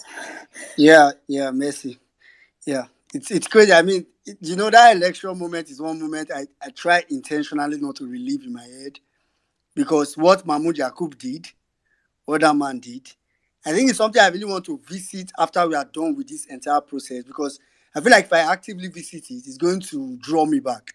As in, Well, me Nigeria, Yakub Mahmoud there. What you just say is a perfect thing. No, leave that man. Just leave him. His days are numbered. His days and his time are not. He will get whatever he bought. He will get it. It's time. No wahala. We will get back our mandate first. Let I us tell you, one battle at a time. He will not. Till the last, that name, Yakub Mahmoud, till the end of time. It's better he becomes he sterilize his children. His children get sterilized. Let them to change that name to the end of time for what he has brought over 200 million people. He will suffer for it. No wahala. I will go continue, bro. One yeah, minute, can you guys yeah, see Sisu? Sisu is on the. I can see him from. yeah. I think Saddam should be able to see him now, Yeah, because I I can can see him. see him on the listener section. Yeah, I sent him the mic. Okay. My Yeah, sister, that was a beautiful submission. Let me just say this real quick. And I love the fact that um, I, I noticed at a point in time you took a deep breath and you just exhale. That was very necessary. That was it's like you said something you've been wanting to say out loud for a very long time. You see, that's the reason why we hold these spaces. People should come and express their mind. And this goes out to a lot of people reaching out to my DM that why are they using the FUCK word? Fuck. See, it is for adults. This space is for adults. That was how the space started. So we're not going to change it because of some people who want to listen with it. You should know this is what this space stands for. Vawulence space. Come prepared anytime you want to listen. And if you know you want to have kids around, buy a headphone where you go put for their ear. It's good. It's not going to stop what we stand for. And that's the signature. That's what makes it better. People come here to express themselves, how they feel. I can feel it from how she spoke, and she was relieved. Thank you, my sister. That was beautiful. Thank you. Back to you, 1 minute. yeah. Thank you very much, Jimmy. Yeah. Meanwhile, like she said, I was just going to say it. Please, I'm saying it too. If you are in Abuja, I've been saying this long. If you are in Abuja or around Abuja, be ready, be alert. Judgment Day will come like a thief in the night. So any day they put it, be ready. It's not the one people are in Abuja. You say come out, people say, yeah. If you are in Abuja, please get ready. I know people that almost book flights in diaspora. People that almost, when that they said it was 16, I know people that were almost booking flight already. We have to tell them, wait, hold on first. Let's confirm this date. So I don't see any reason why people want to come from diaspora to come to court in Nigeria. Then you will be in Nigeria and you'll be saying this. Please, if you are in Abuja or around Abuja, in fact, if you are anywhere in Nigeria and you think you can get to Abuja, shall be preparing your mind. And also, Enugu is having their match this weekend. If you like, say you are in Enugu and say this. Last, everybody will chop breakfast. All right, quickly, let's go to okay, I think that was going to be AK Priest, after which we'll go to Inem.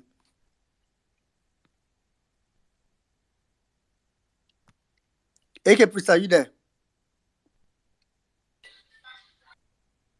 Good evening, everybody. It's good time being with you guys. I have to take some break because Nigeria right now is so depressing in terms of this thing. But thank God I'm back. The truth is that if we look at what has happened in the last since this man took over, we find out that we are in a country that nothing is really working. And also again, you see the revolution coming out every day. I don't see why they won't, the judiciary must not will not stand for sanity. Right now, we need to sanitize our system.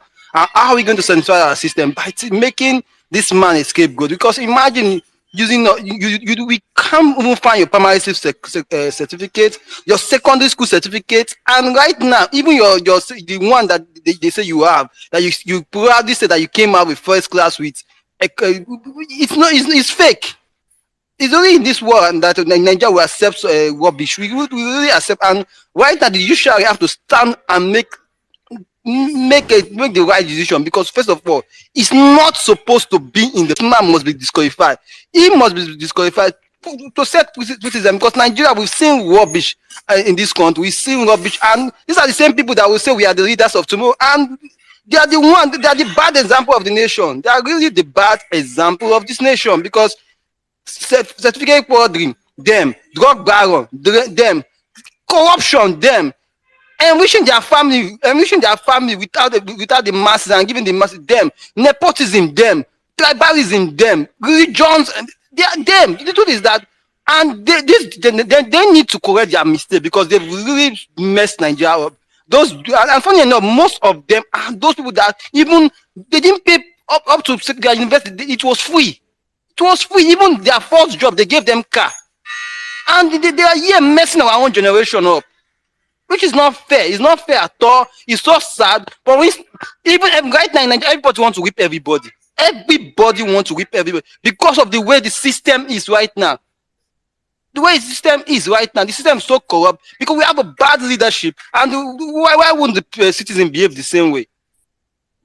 Imagine even to register something in government control this thing, you have to pay two sets of money that will go to government, and government money that will go to individual, because the system is messed up, and the overall one is messed up too. It's messed up.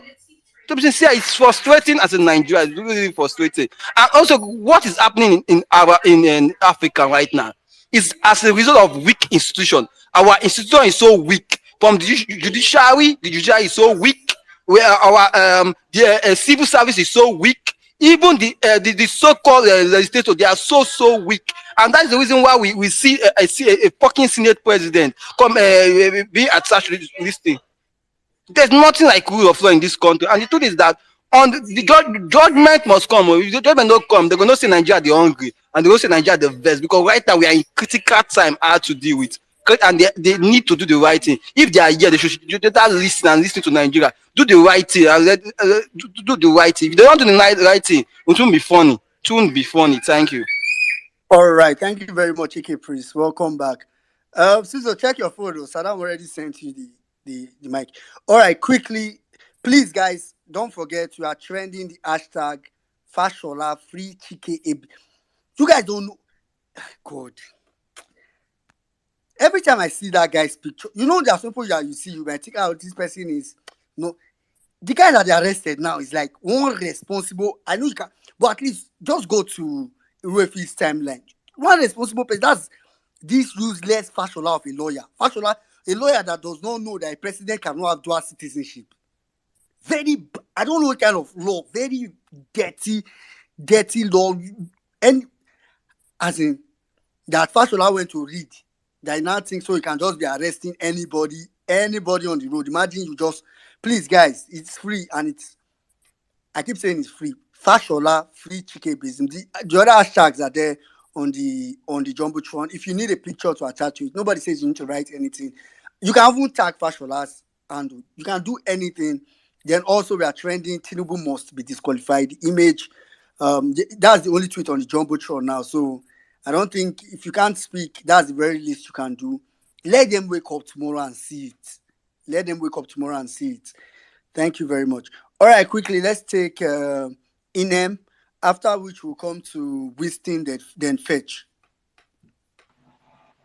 Thank you, everyone. Thank you, Mia Saddam, Well-meaning, Jimmy, everyone on this space. God bless us. Please, I just have a quick one to say about the judiciary, about the coup. Is bad governance, is bad leadership. People are they just want, in fact, they're using a monarchy system of government. So that one is not democracy at all. About the judiciary, all these people that are dead, I'm asking a question. Are they quite different from you? No matter how long we live, someday we will leave this world. So don't be afraid of whether you will die or whether they will come for you. Most of you are even old. 5 of you people, a woman in Abia State did that alone. She came out and she was saying it with power. Oh, what? In fact, force and force and force, pressure, pressure, pressure. That is what we will put on this. Pressure, more pressure, more pressure. We are not giving up. We are here in this land. We are not leaving the land for anyone. So more pressure, more pressure, more pressure, wherever we will can. Judiciary, if you do the right thing, plus 200 million people will be behind you. Judiciary, if you do the right thing, we will defend you. Judiciary, nobody will take you down. These people are just saying this. This is the same thing they said to Professor Nena. They told her the same thing, that they will kill her, they will do her this. Is she not alive today? Is she not walking on the street? The whole Abia State has become a security. The whole people of Abia State are securing this woman. Judiciary, I'm shouting to you people, if you have representative here, we will protect you. Even if you die, we will keep gold. In fact, your grave will be a reference point that you stood the test of time and you changed the narrative in Nigeria. What is all of this with death? How many people are dying now? How many people are passing away? How many people? Are you better than them? Most of you are even old. Most of you are old. I'm saying this out of anger. So we should not carry on back. Are you scared to die? In fact, when the dead come, you won't even know. So write your name in gold. If a woman can stand alone, I don't want Canada. A woman standing alone by herself, refusing rascality and criminality to collect bribe. How about the 5 of you? Put your heads together and damn this man to hell. This man has caused us so much pain. Look at where we are still arguing this. We should have gone far. If that bullshit, evil Mahmoud had done the right thing, that criminal, that when people do things, he will sit on the panel in the Senate to eradicate them. Look at what he has done. It's even more than to even give him a firing squad. Look at where he has put Nigeria through. Look at the pressure. Look at how we are living. No lie. You produce everything for yourself. If you don't even lie, you live like a goat. Please, I will yield from here. This should stop. Judiciary, do the right thing and watch Nigeria go out to keep you safe. Watch Nigeria, watch your back. Watch Nigeria, look after you. If you do the wrong thing, you will use your hand to burn down everything you have ever hold sacred. That money, you will not even be able to flee with it. Enough is enough. We are not begging you. We are telling you to do the right thing. They don't beg doctors to do the right thing. They don't beg me to teach my students. I teach them because it's my responsibility. Thank you, I yield. Thank you very much, Inem. Thank you. Thank you very much. The funny thing is, I think if the judiciary does the right thing, I don't think anything will happen to them. I think that for me, I read it. I I'm read it not for saying them via data. Nothing will happen to them. But if they do the wrong thing, let us use Gabon as an excuse. An election happened on Saturday. By Tuesday, there was a coup. I reminded you people, what is the first thing the military government does when they get into power? They ban the constitution, automatically making every judge and every lawyer out of work first. Because a military government does not run by the constitution, it is not democratic, they run by decrees. So I've reached a point where nobody is begging you people, judiciary. Nobody is begging you people. Imagine begging a bunch of old men to do the right thing. Every day we go come, we will be their burros. Go they beg their boss, do the right thing. Do the right thing. Just give us justice. Nye, nye, nye, nye, nye. I beg, may nobody come this platform today feeling sad or feeling passionate or raising your voice. We know they beg these people, Papa. Make them just do the wrong thing. We know they beg them. Please, I beg you. I don't want anybody on this platform today feeling sad, feeling down. I'm begging the judiciary, please do the wrong thing. Just do the wrong thing. It can't be like saying that this do the right thing. I'm going to give them morale. They go listen to Wike today. They go listen to Violence Space. They go listen to Obedience. They go listen to Article. Baba, do the wrong thing. Do the wrong thing. I'm begging you to do the wrong thing. The man that shut down the internet in Gabon on Saturday, that was feeling like a bad guy on Saturday election, switched on the internet on Tuesday to beg all of us to make noise. A francophone country, but when help was needed, he spoke English. He was speaking in Ali Bongo, Bongo to Bongo. He was speaking English. Don't worry yourself. Emiloko will speak French when he's shelled. He will be inside a soul rock like this. He'll be speaking French. Obedience are coming for me. Help me. Make noise in Yoruba. Make noise in French. Because I'm telling you, data does not lie. We were on this platform. I told you people there will be another coup. And there will be another coup after another election that goes bad. True or false? Didn't I say it here? What is the one determining factor behind all coups in Africa? There was an election, the people's will was not allowed, and everywhere scattered. Church Abasa, straight. So I don't know why you people are begging the judiciary. Why are you begging them? I saw somebody telling Obedience, get ready, be watching the airport, be watching this.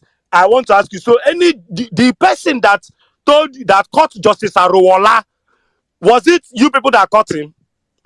It's like you guys don't know how frustrated Nigerians are. The person will get the private jet, we're going to sneak some money out of this country. Now he go still tell us. The people that, the person that leaked the information that Mahmoud went to Bodilon the night of election, did you know? Was it one big obedient movement that helped us? Look, Nigerians are frustrated. I promise you that the day this judiciary will do nonsense. Now the mopo where the next or away hold gun. Now go turn look and say, it be like say you okay, you want me this drug baron day here. Go out, they go shoot them. I'm telling you, I know how frustrated Nigerians are. Is it Vawulence Space that told the woman in Adamawa, remove your cloth and protest with your breast in broad daylight? Is it Vawulence Space? Is it obedient movement? Was it 1 million man march that told those women protest with your breast out? You know what it means? A woman.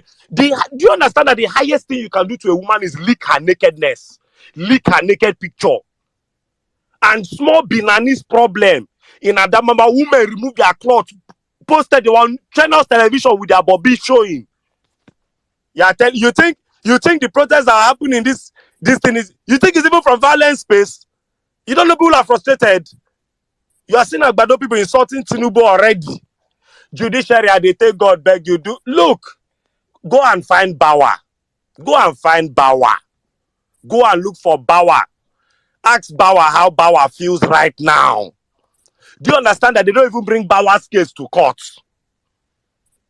Go and ask Emefiele how he feels right now.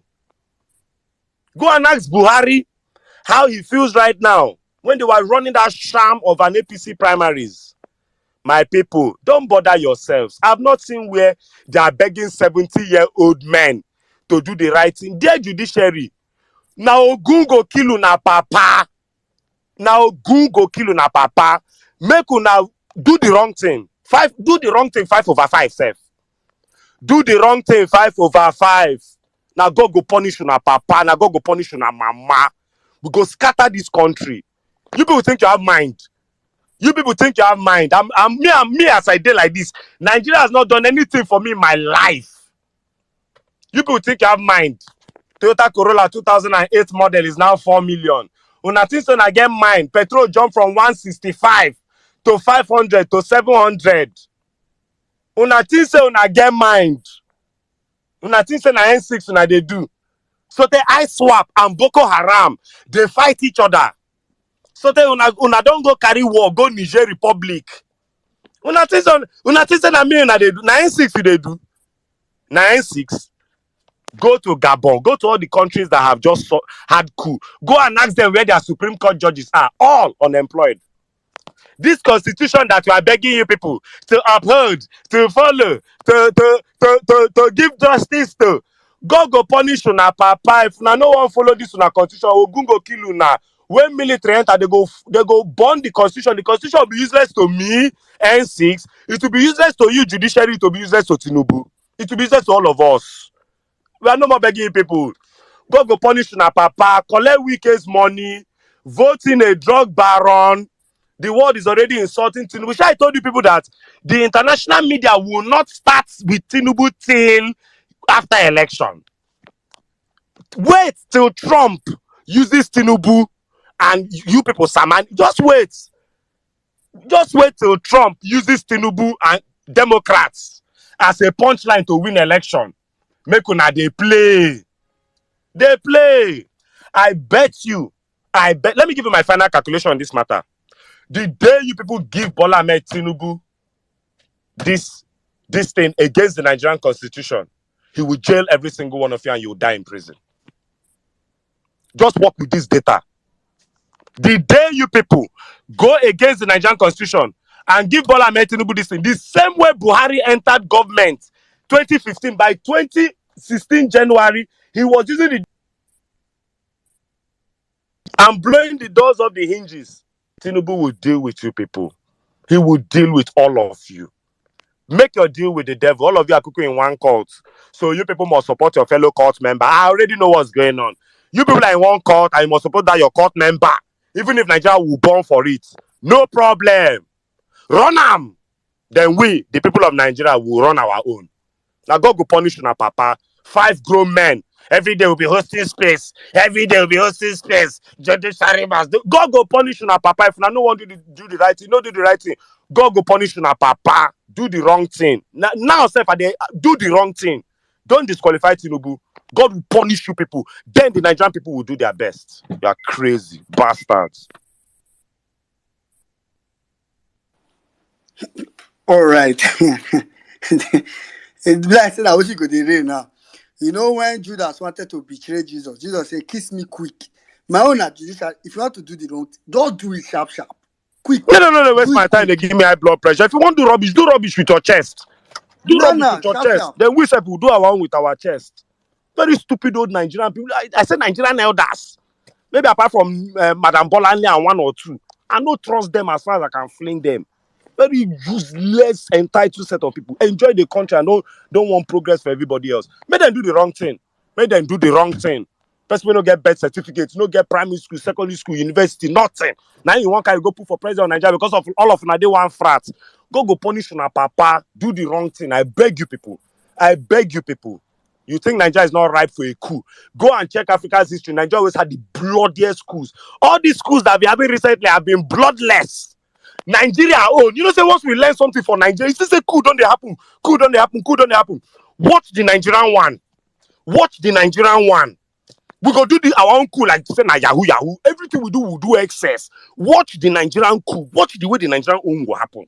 They will add tribalism. They will add bigotry. If it even be the Boko Haram wing of army where Buhari carry go put for army, if you run this coup, you don't know what will happen. Instead of these goddamn judges to do the right thing according to the constitution and give Peter Obi his mandate, by now we'll be nearing 100 days of Peter Obi by now. But we're talking of the right thing. They're the right thing. Crackheads. Oma, do the wrong thing.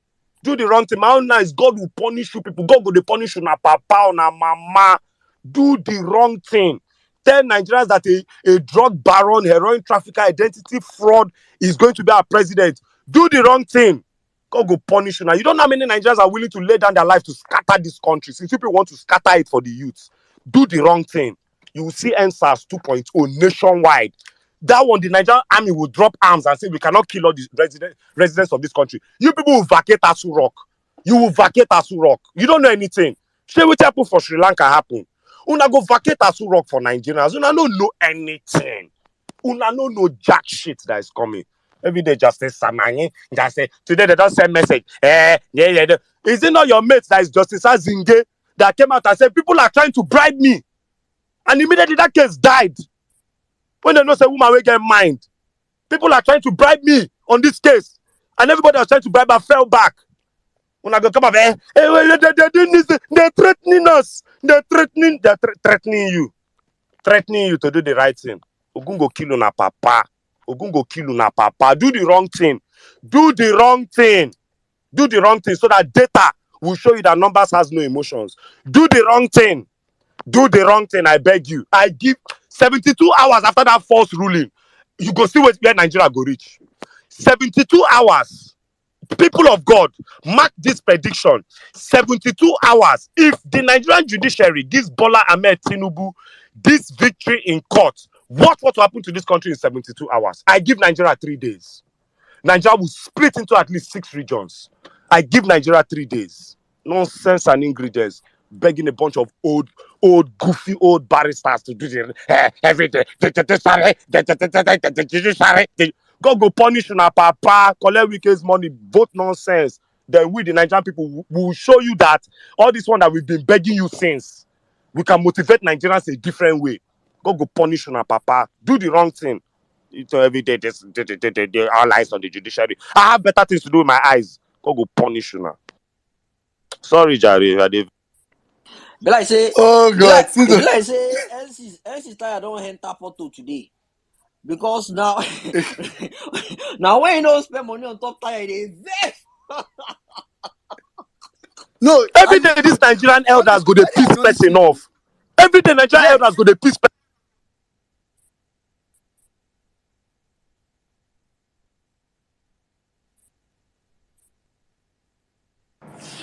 Is it me? No. Yeah, okay. I thought Is it was just it you. not another Nigerian elder? All these Nigerian elders, every day, look at the kind of country they left for us. They can't even fix electricity that Ghana has solved. Every time, all these useless Nigerian elders, useless from top to bottom, and they enjoy the fullness of this land. What did we do to these old farts? Die and go. No, the latest one is that to be kidnapping young children for body parts. So we were suspecting that they are running a ring of organ trafficking in this country. Till the thing caught a Madu in UK. Every day Nigerian youth they miss. These bastards will not die. They will kidnap us, cut our parts, create a ritual. Is this Batalori Benz? Enough is enough of these old people. At some point, if they don't want to let us breathe, we'll get up and kill all of them. Nonsense. Because what the fuck is going on in this country? What is really going on? Why are we begging people to do the right thing? Have you ever gone to a doctor and begged the doctor, please give me the right medication, please? Everybody in Nigeria does their work. The young lady that I called is a teacher. She teaches. She doesn't come to ask Tinubu, should I teach today? And before she was a teacher, she obviously submitted all her documents. What nonsense is going on in this country? All through Bola Ahmed Tinubu's life, he has always been telling us, I was a first-class graduate of accountancy. I was on Dean's list. I was this.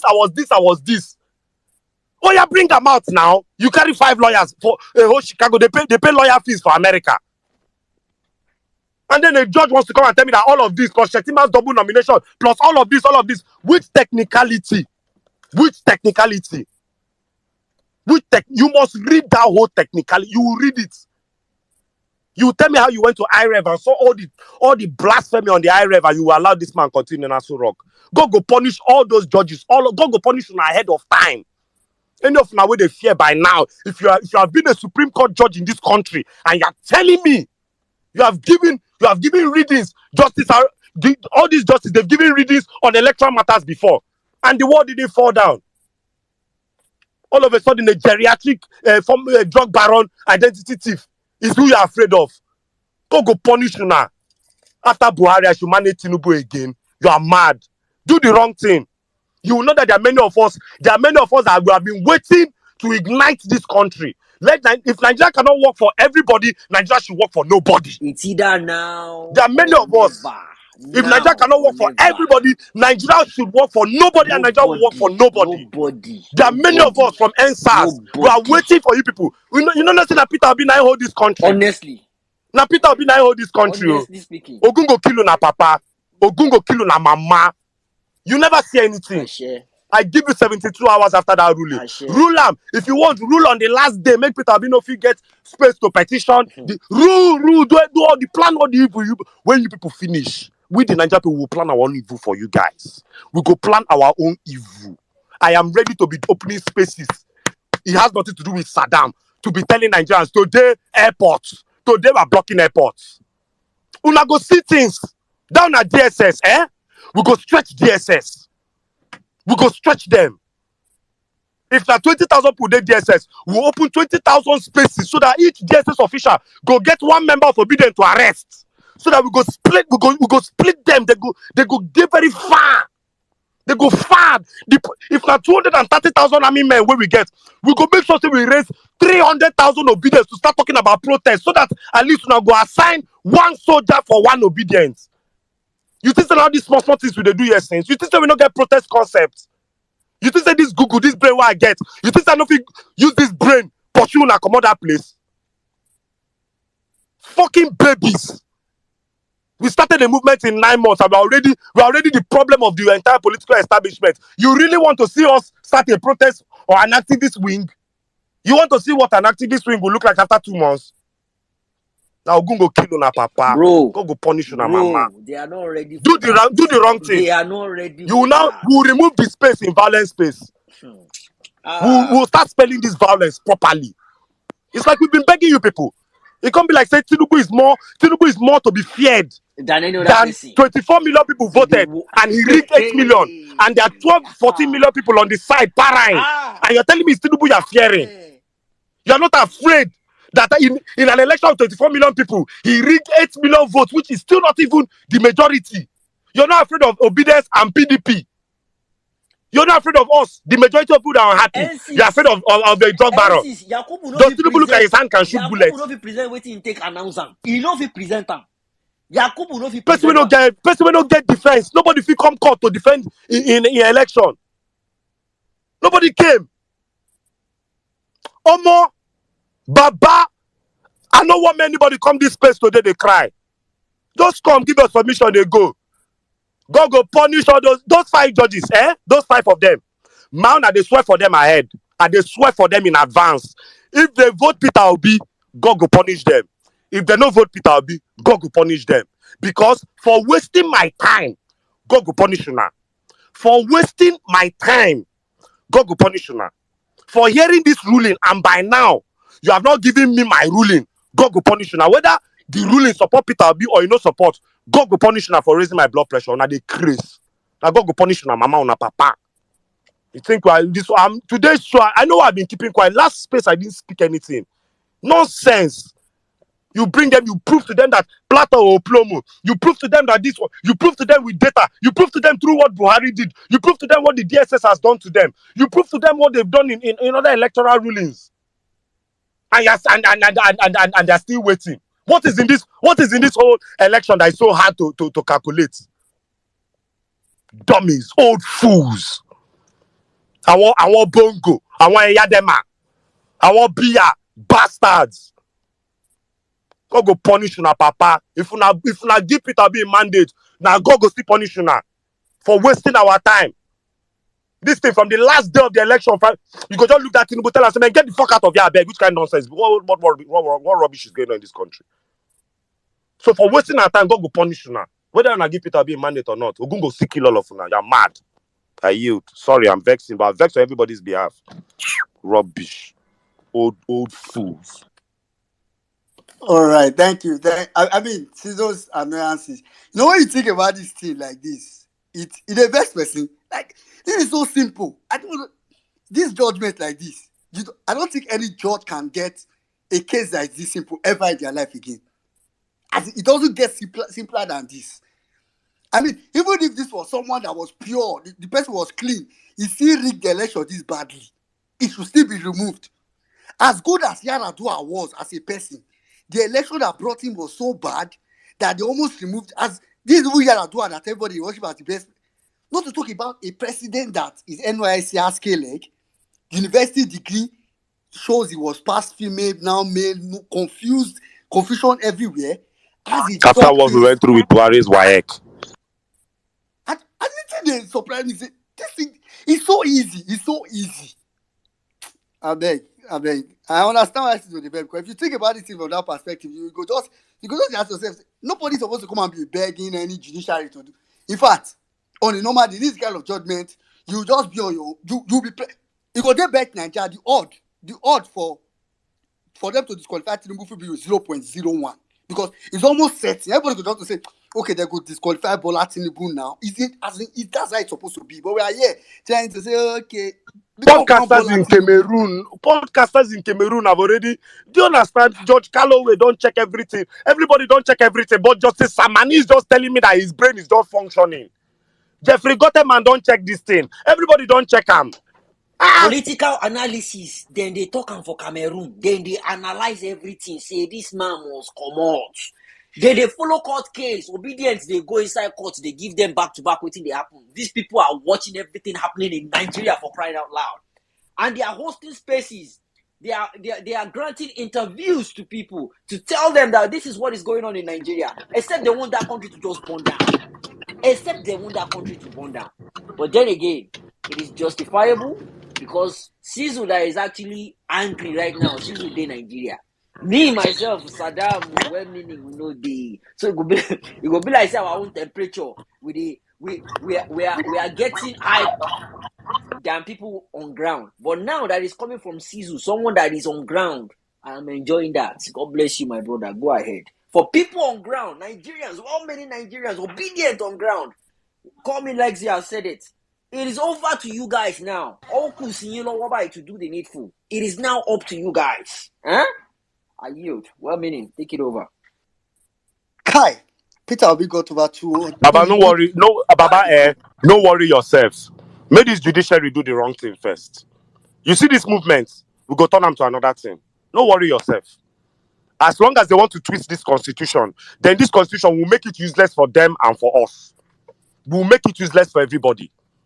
You want to waste the lives of young Nigerians. 1999, picking where them born 1999 is a 24-year-old today. What can that child say he has enjoyed under democracy? Democracy cannot even build one fourth mainland bridge in Lagos.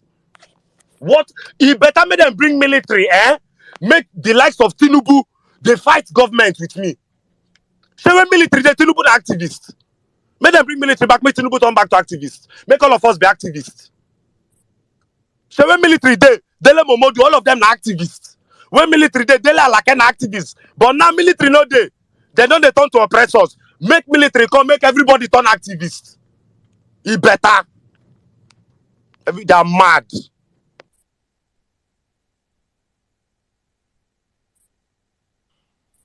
All right. Thank you very much, Sizo. Thank you very much. Saddam, go ahead. What I want to talk again, sir. I don't even know what to talk again. Let's not talk everything finish. I just, when you want to put your emotions like this, and you just imagine how these guys have run this country to the ground, and you can understand the emotions, you can understand where he's coming from, you can understand the anger. My violence just carry on my violence meter, just go zero. I just did that point whereby I'm just like, God, how far have we come? How far have we come? I just pray for. I wish the best for Nigeria, honestly, as I am right now, because if these guys choose to go mad, honestly speaking, Nigerians should show them that madness get level. And I really believe that we have gotten to that point. Well, let's go on the conversation. People there, they don't want to speak for long. My brother and Yeah, sisters, calm down. It's well. It's well. It's well. it Go on, is well, your best. Nigeria. Thank you. All right. Winston, please go ahead, after which we'll come to Fetch quickly. Please, let's try to fast 4 minutes. My people, good evening. Good evening, everybody. NC Saddam, well-meaning Nigerian. Good evening, everybody. Before now, I was so emotional. I've been so down. But listening to Vawulence Space this evening, and especially listening to Sizzle, in fact, I've gotten my mojo back. All the vexation within my body, Sizzle don't carry and vex. Because I do not understand why doing the right thing should be so difficult for people who call themselves elders, for people who should be the defining line between good and bad.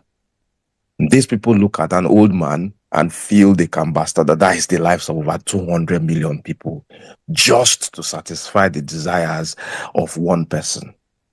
But what they forget is that if they disqualify Tinubu, 50%, there's a 50% chance Tinubu will go after them. But if they decide to uphold Tinubu, there's a 100% chance Nigerians will swallow them. And I know it's really disheartening when you think of the possible outcome and how much these people have wasted our times, to still want to do the wrong thing again. But just like Sizzle has said, they know plenty pass us. This no be time for person to speak, still they speak correct English. As it be me now for body. If I now one leg I take day for the movement because I dey talk this night, now my 2 legs stay inside. If this movement now go carry my life, no problem, are they ready? If it means dedicating the next years of my life to making sure that these judges, if they should bring the wrong judgment, if they should carry out this injustice, if it means they make I dedicate the next years of my life to making sure that they pay with their lives, I don't dedicate my life this night towards this movement. If the movement could take my life, take it. Anything will go happen if the judiciary decides to bring this injustice upon us. I do not want my life to be worth it anymore.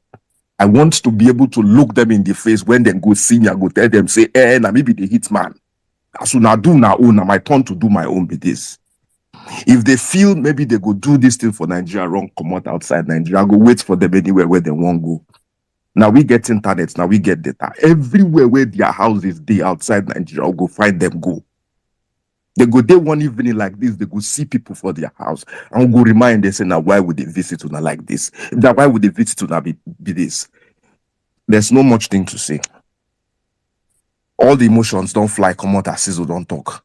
But Nigerians, expecting these people to give us justice will not come on a platter of gold.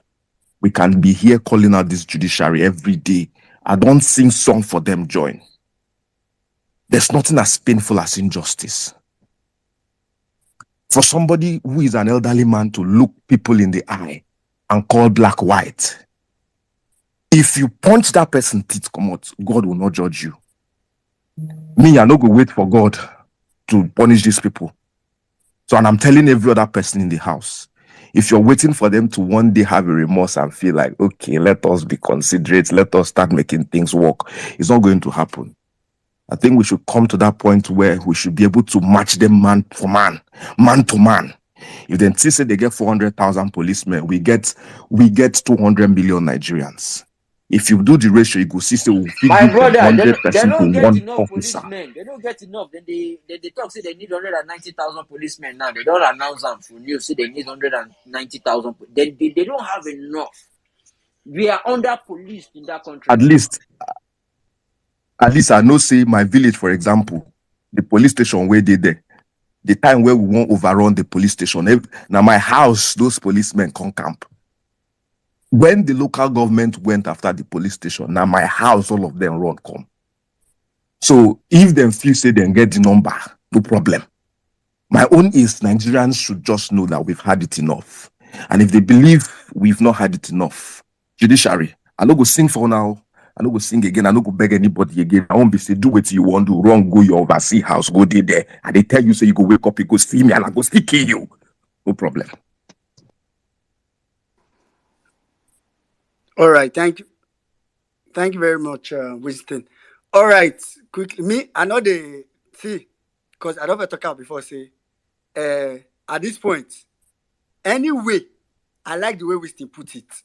This is personal dedication. I said it earlier. It's selfish. Anyway, that's what will happen if they do the wrong judgment. If they do the wrong judgment, you know, go out. Everybody to your best way of damage or Israel. That's just what it will be in this country. As in, one thing is certain, we cannot have peace in Nigeria if they do the wrong thing. It's not possible. There's no peace anywhere. We make everywhere just scatter, if not so it won't be. Fetch, please go ahead. After which we'll come to Oladipo. Good evening, Saddam. Good evening, Sizzle. Good evening, good afternoon, good morning, depending on where you're spacing from. I think what happened to Winston happened to me. When I requested this mic, I was furious. I was boiling. But N6, this is your submission. The thing just bust me like buff, But anyway, I'll still make my submission. Maybe not with the same violence, but I will still make my submission. Maybe I may say some things other people have said, so just bear with me. I just want to say, what is wrong with us Nigerians? Why are we waiting for the military? I've been saying military. What is it? Why are we waiting for the military? Must we be spoon-fed? How many we be? How many them be? Why are we waiting for military? Over 200 million Nigerians are waiting for 500,000 military. To do what for them? Must we be spoon-fed?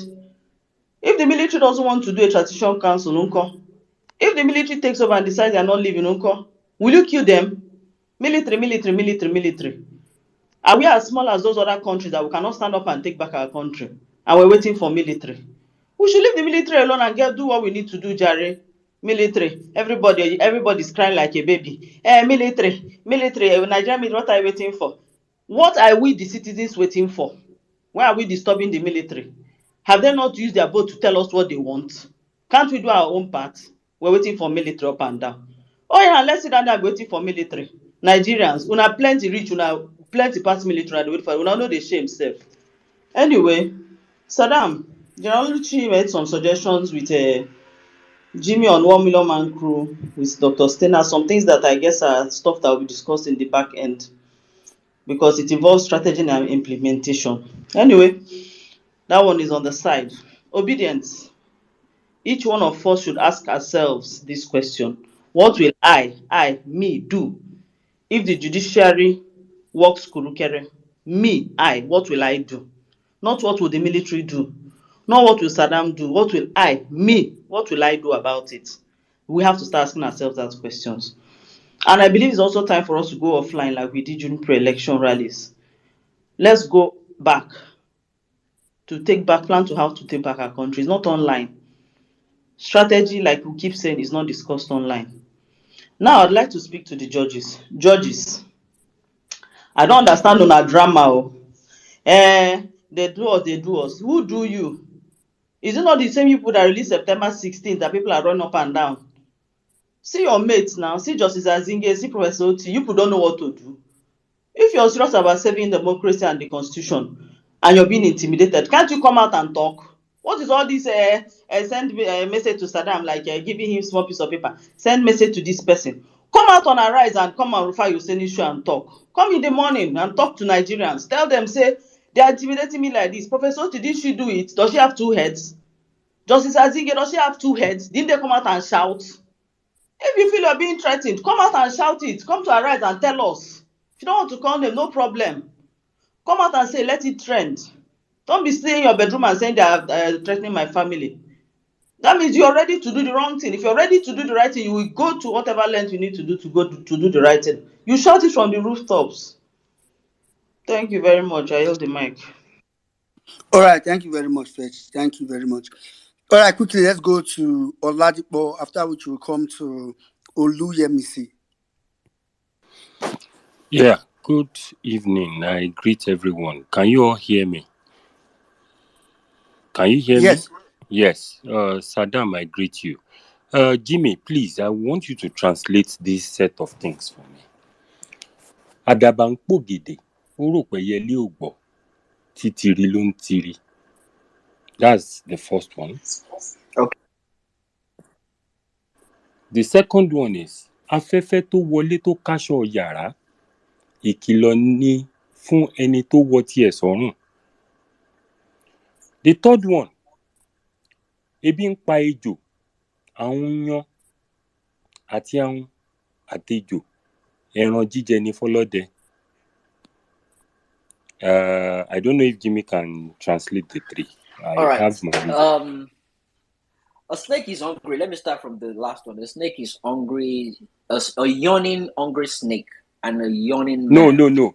A snake Which is one? hungry. I think the tortoise is now yawning because he feels that the snake cannot eat. Oh, okay, eating. I get it. Okay. A tortoise is yawning. A snake too is yawning. All right. The tortoise is actually hungry. A snake is hungry. Yeah, I know. The tortoise is yawning. I know because the he tortoise believes that the knows snake cannot eat cannot swallow it. So the two of them, they are both yawning, right? But the two of them are still hunters' food. They are still hunters' game. The two of them. Now, the second one is remind me of the second one. Afẹ́fẹ́ tó wọlé tó káṣọ yàrá. Okay. Ìkìlọ̀ ni fún ẹni tó wọ tiẹ̀ sọ́rùn. The breeze that comes through the house to blow the clothes in the house. It's a message to you wearing your own clothes, because it can actually take, if it's that powerful to come into the house to take to blow away clothes in the house, it can blow you and the clothes you're wearing, blow you away as well. It's like a proverb of warning. You need to be careful. And the first one. Àdàbà tó ń pò gèdè tó rò pé ẹyẹlé ò gbọ́ títiri ló ń tiri. Okay, Adaba is dove, right? Yes. Okay. Ẹyẹlé is pigeon. Ẹyẹlé is pigeon. So, pigeon. Sorry, repeat it again. I want to As put it in, in a way I think I they can will get understand this. it. The All right, go dove ahead. that is just saying different incantations, thinking that the pigeon is not hearing. The pigeon is just pretending to be sleeping. Okay. Is fully hearing everything going on. You see, let me say this now. You see, the new saying in town is fuck around and find out. No more begging the judges. Let me tell you something. Nigerians are primed ready. I say it tonight. Nigerians are primed ready. Oladipo, sorry. How long are we going to... Oladipo, sorry to interject you. Sorry to interject.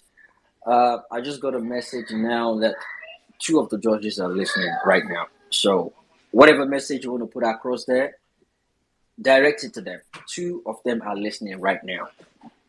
No, go ahead. I don't even. You see, whatever. Those 3 proverbs are for them. Whatever they think they are saying now, whatever kind of intimidation they are giving to Nigerians now, they are cooking for the Nigerian state. They are cooking for the Nigerians. We can finish whatever they are cooking for us. But can they finish when whatever 200 million Nigerians are cooking for them? Because you see, how long are we going to continue? Ara lé ẹni ní mọ̀lámọ̀dì wèrè lára àtà ń pè é. Kí ló ń ṣe wa náà ṣọ́ ṣépè fún wa ni? Àgbà kì í wà lọ́jà kórí ọmọ tuntun wọ́n lè mí gbọ́. All of you are sitting there, you are quiet while evil is being perpetrated, and you think that evil will not touch you. How long? How long? Things are going bad. People are dying. Things are not working. And you people think you can do and undo just because you feel that you have one oddly or you have 2 security. Let me tell you something. What you don't even know is the fact that your security will be one of the people that will turn on you. How long? How long? 1 minute, I see your hand. Just give me 1 minute. Let me tell you something.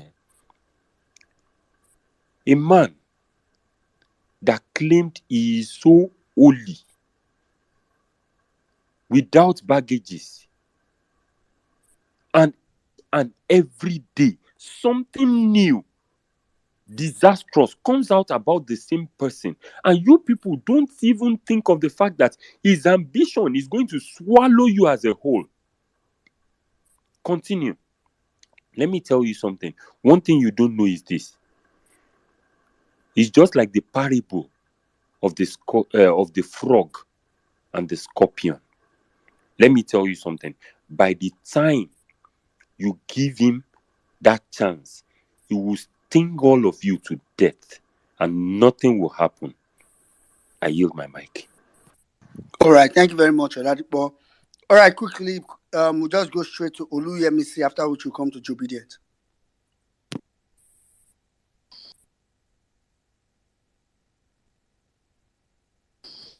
Well done. Thank you for the... Yes? Can you... Okay. All right. So, yeah, go very quickly. All right. Very quickly. So, African coup and reasons. Well, the reasons are obvious. No one can stay oppressed for so long. At one point or the other, we'll become restless and we'll push this yoke off our necks. I'm going to start with this. In secondary school, we had a book we read in literature in English. It's titled The Beautiful Ones Are Not Yet Born. The teacher we had gave us the second side of that phrase. Said, and the ugly ones refuse to die. Well, news flash to those ugly ones. The beautiful ones are now born. and they are named the Obedient Movement. And they will be the death of these ugly ones that have refused to die. The birth of these beautiful ones will be the death of these people that have refused to die. They have to move. They just have to move. Nigeria, listen, all of you 200 million people, listen. The coup is going round. It's in your neighborhood. It is right at our doorstep. If the coup is not from military, Shebi coup happened on February 25th.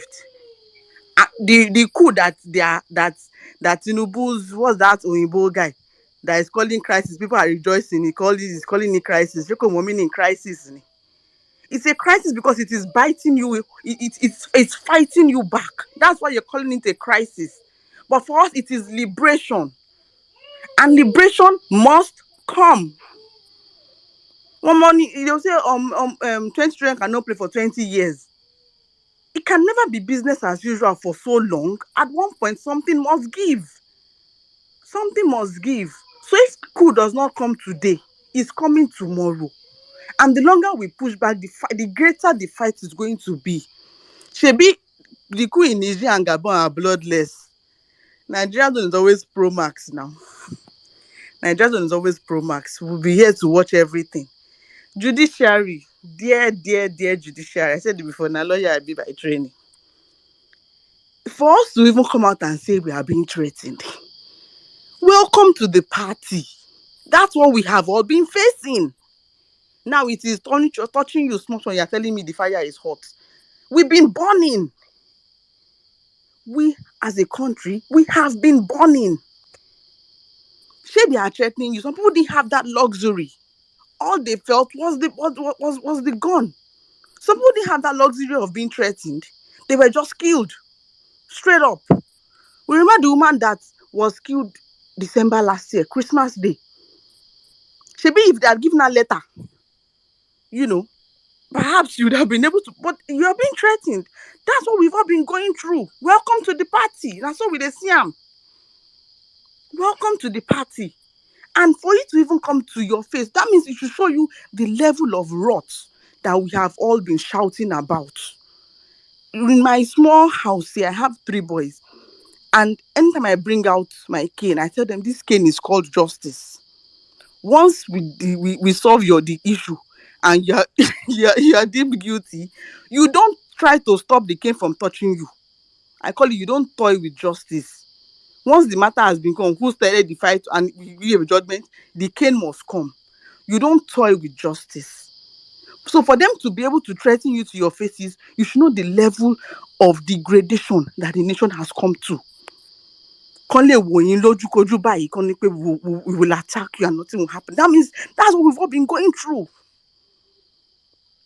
Now we they see every day. It's touching you now. You are coming to say and they are threatening you. It's a regular thing for us. Policemen tell us to our faces that will kill you and nothing will happen. How safe, how confident in our country does that make any citizen feel? Now the thing with the face be that too. Welcome to the party. It is up to you. Now at this juncture, it's up to you. The box has stopped at your table. What will you do about it? Thank you, sir. I'll just stop there. All right, thank you very much, Oluyemisi. Thank you very much. That was so. The beautiful ones are born. The ugly ones you have to give way. I sang one song yesterday. Let me sing my own. Na turn by turn, na Gabon turn, turn by turn. I beg you, wait for your turn. See what? Please, repeat it, please. Yeah, I want to see whether I can sign you to Allah records. Please, one more time. Na Gabon turn, na turn by turn. We go wait for our turn. I mean, Nigeria, wait for your turn. See, what will happen in Nigeria if the judiciary does the wrong thing? It might be a Nigerian school or My brother will military. sponsor. I will personally use my money and sponsor military coup. If I have money, I will sponsor Yeah. military coup. Say I just see space that they do donation. They say donation for coup. As I enter the space like this, I don't drop my own donation. I don't think we understand. We will personally, I will contribute. See this one meaning Nigeria. We go remove the word meaning, or we go start change the name. Personally, all of us, it cannot work for anybody. That's one thing that these people don't know. Tinubu cannot be president. I don't know how they want to do it. It will not work for everybody. Joe Bident, go ahead. After Joe Bident, we'll come to Dr. Voya Laura. You will change your name from well-meaning Nigerian to well-meaning junta man. Good evening, guys. Welcome. Good evening, guys. I say welcome. Well, to the judiciary, it's very interesting. Judiciary, una see right, una see wrong. Una don't know whether to decide right or wrong. I will say it like Saddam says or N6 says. When military enters, if the military enters because of poor decision of the judges, who do you think they will accuse? Now, they go first speak. You'll be the victims. Right now, you are stuck between the devil and the deep blue sea. Whenever people tell me I'm stuck between those two, devil is internal punishment, eternal punishment. Deep blue sea, you feel see something pull leg on top, dolphin fear help you the way they happen for films. You have a chance of escaping the deep blue sea. Face the deep blue sea. You are seeing the truth. You know the truth. There is enough evidence. I don't care about even the election calculations for the elections. First of all, you know the truth. There's so many reasons for Bola Tinubu to be disqualified. If Bola Tinubu was somebody running for Bayelsa state governor, he would already be disqualified. If Bola Tinubu was a local government chairman, if it was just any other person running for local government chairman's office, he would already be disqualified. But because you are afraid of the consequences of your action. Actions come with consequences, whether the right actions or wrong actions. So you would rather do the wrong thing and expect the consequences of wrong thing. You have a chance to save democracy, to save Nigeria, and you have a chance to completely insult and destroy democracy and destroy Nigeria. I beg you to choose wisely. I'm not telling you to vote to do the right thing or do the wrong thing any longer. Just choose wisely. Use your wisdom to choose. Choose whether you want to face the wrath of a single blackmailer and his cohorts.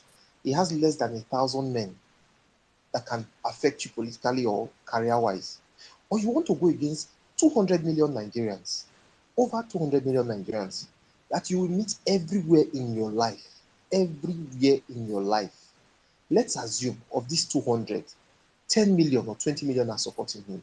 You are going to meet 180 million Nigerians that every time Bola Tinubu shows off his stupidity as president, it will affect you. When he goes to Niger to fight a war, you that is from the middle belt, your brothers from the north will realize and see that you are part of the people that brought this man, that made him fight a war that made them lose their wives. You see, you from the south, or you from the southwest, or from the southeast, there is going to be something that Bola Tinubu will do that would affect your neighbor. And he will remember that of the 5 judges, you are one of the ones that refused to disqualify him, knowing that there are so many reasons for him to be disqualified. I beg you, choose wisely, because now one man they fear, they fear 180 million. Your children will suffer in the hands of Nigerians. They probably will not attack them. I'm sure they might, but I'm not saying they will. But your children will continue to be subjects of ridicule. Their Bacha children are already subjects of ridicule. Maybe money might be covering it, but they are subjects of ridicule. There are certain things you will not do with an Abacha child. You are a judge, a profession that people respect. People respect your profession.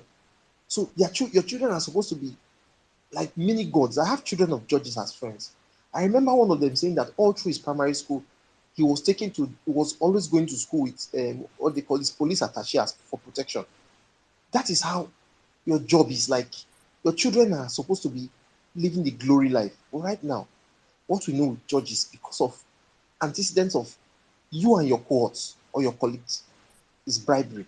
Don't let that in short, I know Gosi may not happen. Choose wisely.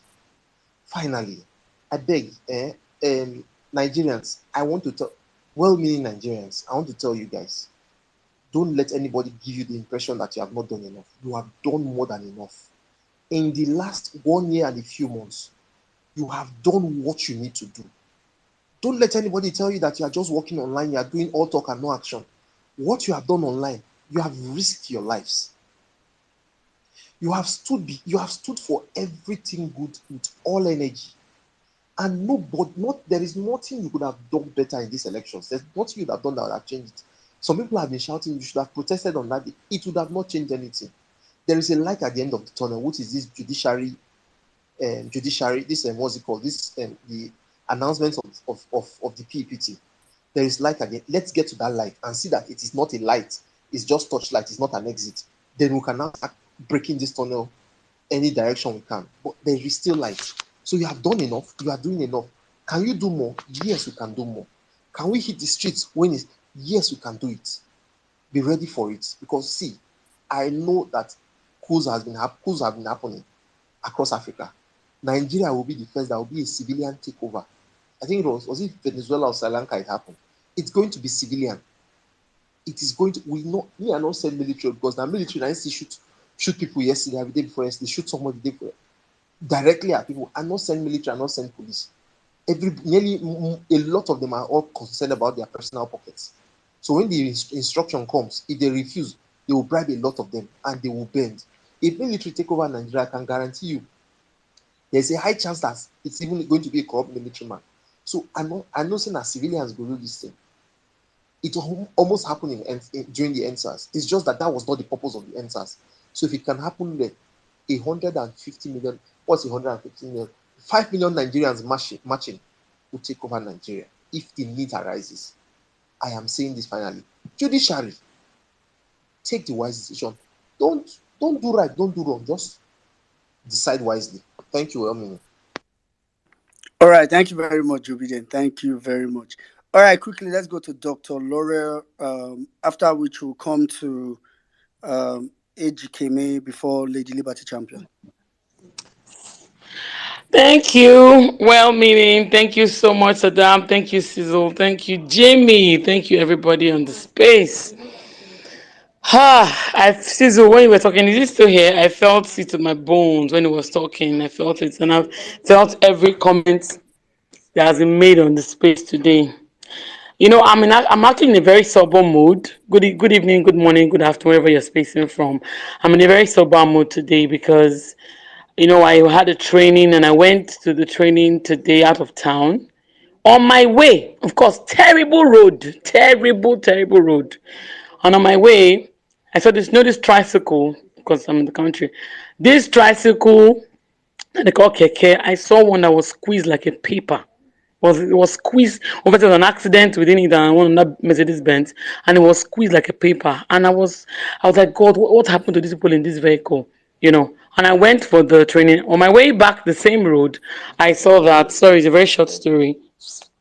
I saw that they have passed the road at the very spot where that keke, you know, where that tricycle had an accident. There was now wood on the road. There was fresh cement on the road. They had patched all the potholes. So I told myself, so what happened to me? They could patch these potholes and they allow people to die. Obviously, nobody came out alive from that tricycle. So what am I saying? I was shed so much tears today. I was just weeping on my way out. I was like, what kind of nation have we become? I mean, if you're in Nigeria, almost all the roads everywhere, they're all bad. And that's because of bad governance. Now, people have done their bit. We have come out on the streets. We have done our elections. We call it PCV campaign to the street, to the market. We did everything, whatever we wanted. They tricked us out. We're in the judiciary. See, I want to ask a very simple question to the judiciary. If you have any agent here or you are in this space, what are you guys waiting for? Exactly what are they waiting for? Can somebody help me ask these guys what they're waiting for? And as I said, I felt sizzle of the way, giving us blood pressure for God's sake. What did they wait for? What did they They're waiting for 16 so that when it gets there, they will come and put one story. They could not hold. The city could not hold. Rain fall. Judge will not come from house. Or one thing is salt, it will melt if it enters the rain. Then they'll say they will not judge. They will not even try it. Now, like somebody has been saying since until the evidence throughout the space, don't say we did not warn. The obedience have warned. We have talked. We have cried. We have screamed. We have shouted. We have spaced. We have posted. We tweeted it, everything. And whatever the outcome is, then go ready. But Nigeria no go contain us, sha. Nigeria will not contain us if they mess up. You know, I have one meme on my timeline. Fucked around, he did. They fuck around, he did. Find out, he did. I think fuck around and you find out, as we've been saying all the while. Now, if they mess up, we are getting ready. I don't talk about say if like maybe pastor they preach, say, oh, we should not say, we should not protest. Oh, we should be praying. Or forget that in the time of old, David carried sword and fought wars. Defeated the Philistines. He did not stay in the house praying to his God. David is a man who loved God. David didn't sit down there to be waiting for them to come and kill him. When Paul came, King Saul, he dodged, he ran. He didn't kill somebody, he killed the enemies. The Philistines, Goliath, Joshua killed. In time of what is not time of war, we don't use physical weapons, but we cannot keep praying and praying. Christians, everybody, Muslims, everybody get ready. Nigeria will contain us. People are dying on the streets daily. Dying. Sorry, I have to just put this sad story. Don't be upset with me. Just say this quick short story. I just had some sad stories today. I'm a medical doctor and I was seeing a patient. The child kept crying. My daddy, my mommy, I was wondering, why is this child crying? An older man brought her. And the older man started shedding tears. She said they were driving together on the car, very bad road, and the mother saw that the vehicle, they were going to have a head-on collision. She threw the baby out of the window, and they had a collision when her mother died. The baby was just shouting, my daddy, my mommy, your daddy, because that baby was now an orphan. As I left the child to go and cry, a doctor, I left my patient to go and cry, then I came back to continue what I was doing. See, people die daily because of bad governance. Because of inadequate good roads, poverty and everything. We have a president, we have someone who wants to change the country, then no agree. Nigeria no go contain us. Well, meaning, I can say this one 25 more times. Nigeria no go contain us. All die, not die. The people who die in Plateau, people who die all over the country, when they're not protesting, they were not protesting, they still met death. My aunt was shot on the road by policemen in this country. She was not protesting. So whether you're in your house or you're out there, you can die anytime. God will keep all of us alive in Jesus' name. Now the point is that the Nigeria no go contain us. So what are they waiting for? Please, someone should help me ask them what they are waiting for. Okay. Because people are beginning to have high blood pressure, like Sizul has said. But we're getting ready, sha. This thing when it happen for I like your song. Turn by turn, Gabon turn, turn by turn, Ninja, your turn will soon reach. So I will just finish with that song because it's going to happen, right? It's definitely going to happen. This wave, it go reach us. Now it's more remember. All right. Thank you very much, Royal Laura. Yeah. Thank you very much. Thank you very much. Because, I believe there are some foreign personalities, media. If you like, you be FBI. If you like, you be CIA. And you are here. Yeah. If you are an investor, you are here. Advise yourself. Avoid Nigeria as at now. Just wait. Avoid Nigeria as at now. Don't let Tinubu tell you, oh, Nigeria is this. Avoid, because until the judiciary gives that judgment and they give the right judgment, just leave Nigeria. Just avoid Nigeria. Then for foreign whatever, Nigerians are speaking now. You people are hearing it, whether Biden or no begin. You are hearing it. So you not say, Niger will be the least of your problem. Because I know some of you guys are the ones that they will say, you will give the judges free pass to the US. Oh, no. Niger will be the least of your problem. So whatever, just tell them justice in Nigeria is the only way out. All right, thank you very much, Ria Laura. Go ahead. 1 minute. Yeah, real quick. I just got a very sad update now. Guys, you know our sister Yuri Choma, she lost her mom today, and Someone just reached out to me to let me know that. So we need to put her in our prayers, reach out to her, and show her some love. I just noticed I've not seen her. She comes here and speak passionately about, the hues of the country, and this is so sad. She lost her mom this morning. So talking about death, you see, that's what we're saying. Exactly what we're saying. People die every single day. Nigeria has happened. Do you know how many people Nigeria has happened to during this movement? It happened to me, my brother. This point in time, I can't even rule out the fact that it got involved in politics that, probably he was killed for. Because the election happened on the 18th. My brother was killed on the 19th. So please, guys, let us reach out to Yuri Choma. Let's show her love. If you have a number, give her a call. TL, engage with her, send her a message, let her know we are with her in this tough, tight moment. Okay, please, she's one of us, and we'll show love with every single one of us. Thank you, guys. We're getting our country back. There is no retreat, no surrender. It is this 2023 or never. A lot of people have died so far. A lot of people are still dying, but this time around, death is not the way they can use to, threaten us or just, gaslight or bully us down or chase us back. No, they need to come up with something else. It is now or never. No 2027. It is this 2023 before the end of this year. The election is not over till we get the last judgment from the Supreme Court. 2023, we're getting our country back. No 2027. This year. Thank you, guys. I yield. Back to you, Womini. All right. Thank you very much, Jimmy. Our heart goes out to Yuri. Yuri is the Vawulence 100%. So I pray that God just gives them the strength to bear that loss.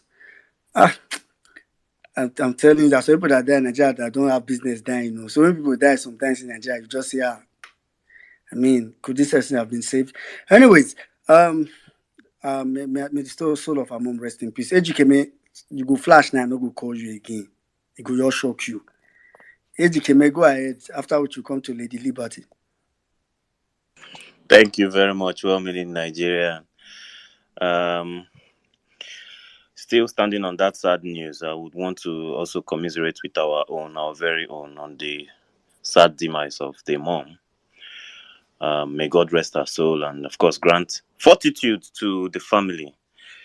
Grant them that comfort, even though Nigeria is it's a sad time. If you hear her story now, you also hear how Nigeria has happened to them. Perhaps it was something avoidable.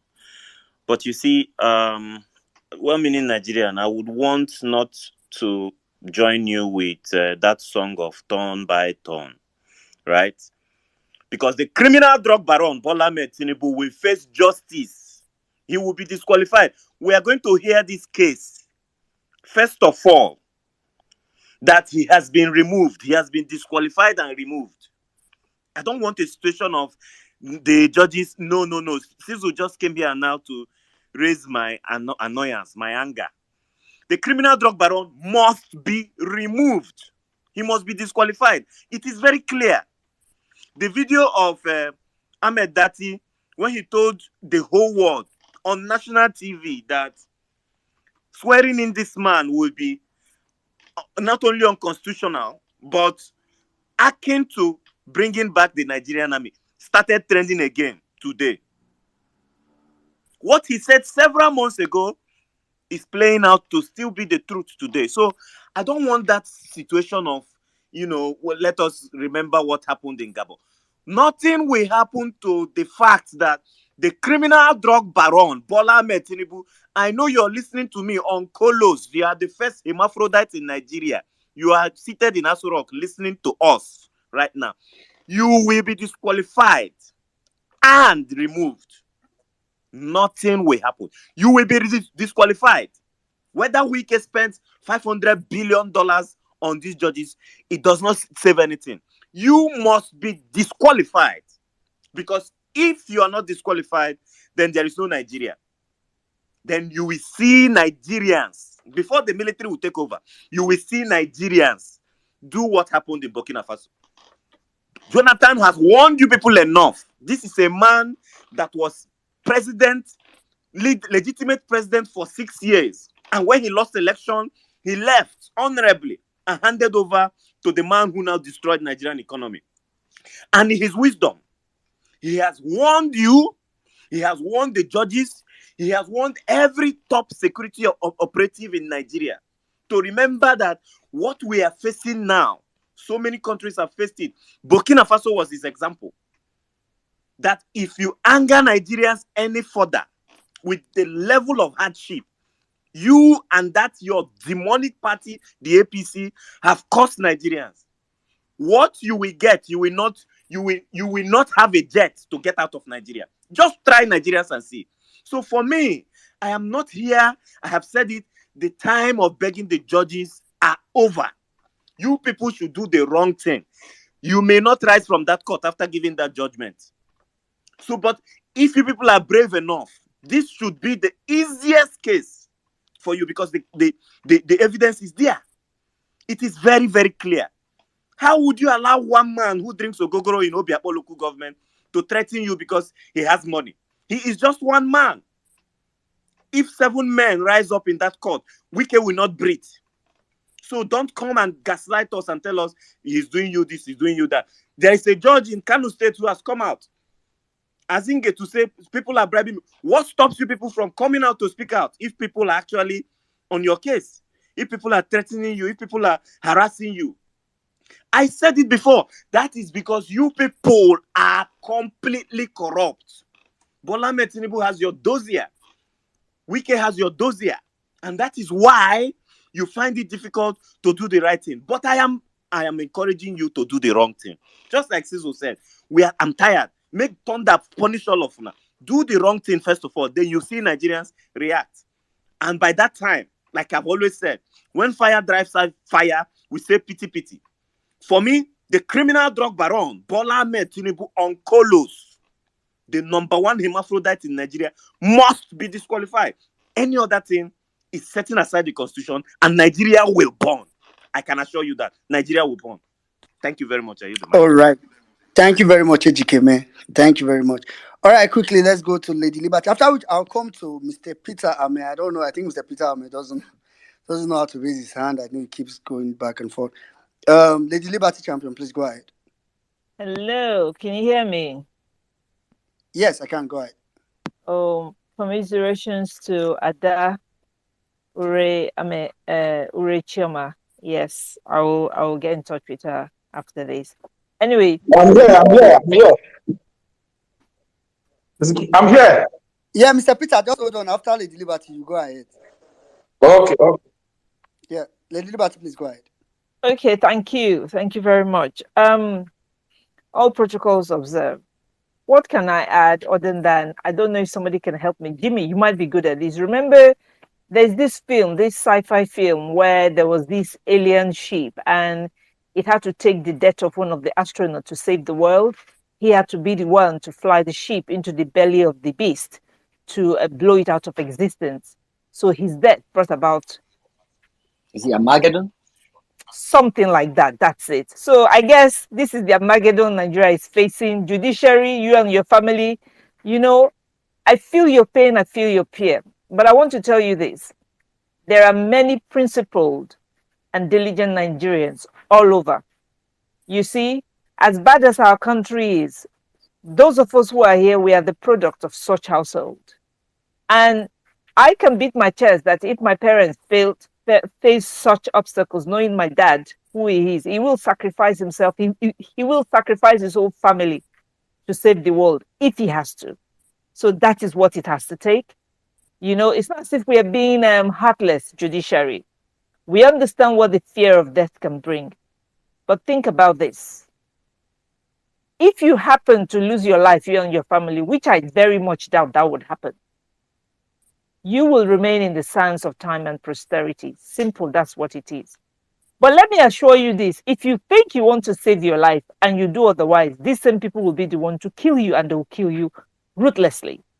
So whatever happens, you do their bidding, you become in bondage to them, and you will never be alive to tell your story of what has happened. You will never stay alive long enough to write your memo of how you were and blackmailed into truncating the will of the people, into helping the thieving cabal steal the people's mandate. You will never live long enough to write that book that will give you a mega box story. But I can assure you this: put your head out on the parapet. Many Nigerians have died. I remember the Kaduna women's leader, that woman that was shot in a house in front of her family, gunned down point blank, cold blood murder. There was the other Delta woman, that lady in Edo State. I don't know her details, that went out to vote, and it was her corpse that came back home. So many dotted across the land. So your case will not be the first. Nigeria is at the point now where it's better a few die than 250 million to be, to be in damnation forever. So if it's a sacrifice you have to make, all we will say to you: brace up, chin up, face it like men of courage, women of courage. You lose your life, you will gain it back. So the Bible says, I'm sure that the Quran says it too. So this is the time where the faith you profess, you really have to live up to it. We all pray never to face that time in our life where the very faith of which we believe in will be put to the test. But if we are, we will pray for God to give us courage. And all we can do right now is pray for courage for you. But if you do otherwise, judiciary, you will definitely fuck around and you will find out. And I yield the mic. Thank you. Thank you very much, Lady Liberty Champion. Thank you very much. All right, quickly, let's go to Mr. Peter. I know Mr. Peter is, I think he's one of the board of trustee of Labour Party. I know I used to see him in court a lot with Peter Obi and during the proceedings, and so I know he comes around, requests the mic, but he's not used to spacing, so that's why I have to just go to him. Mr. Peter, are you there? Mr. Peter Ame. If you are there, I'm here. Okay, go ahead. I'm here.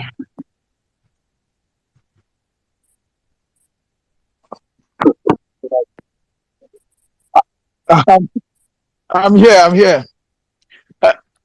For me, Yeah, a lot of go ahead. Okay, thank you for on the space for the opportunity to speak.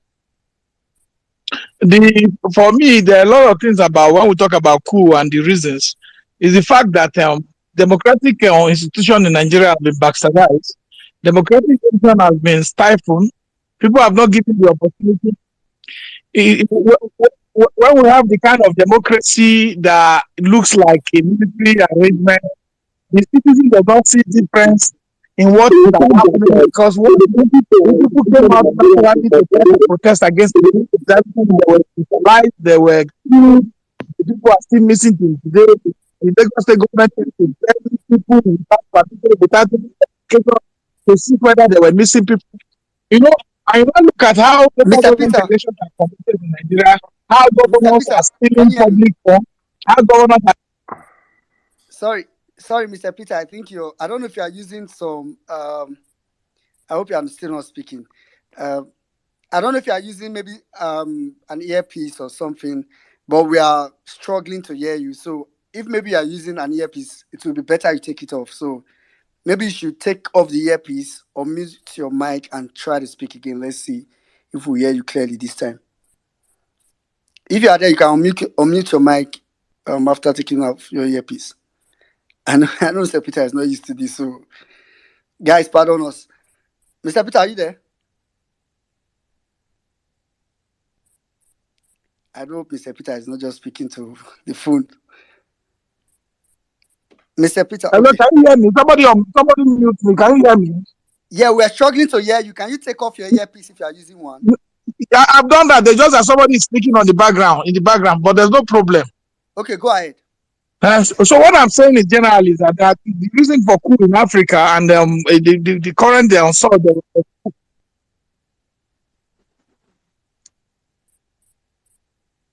I'm not with earpiece. I'm speaking without earpiece. Okay.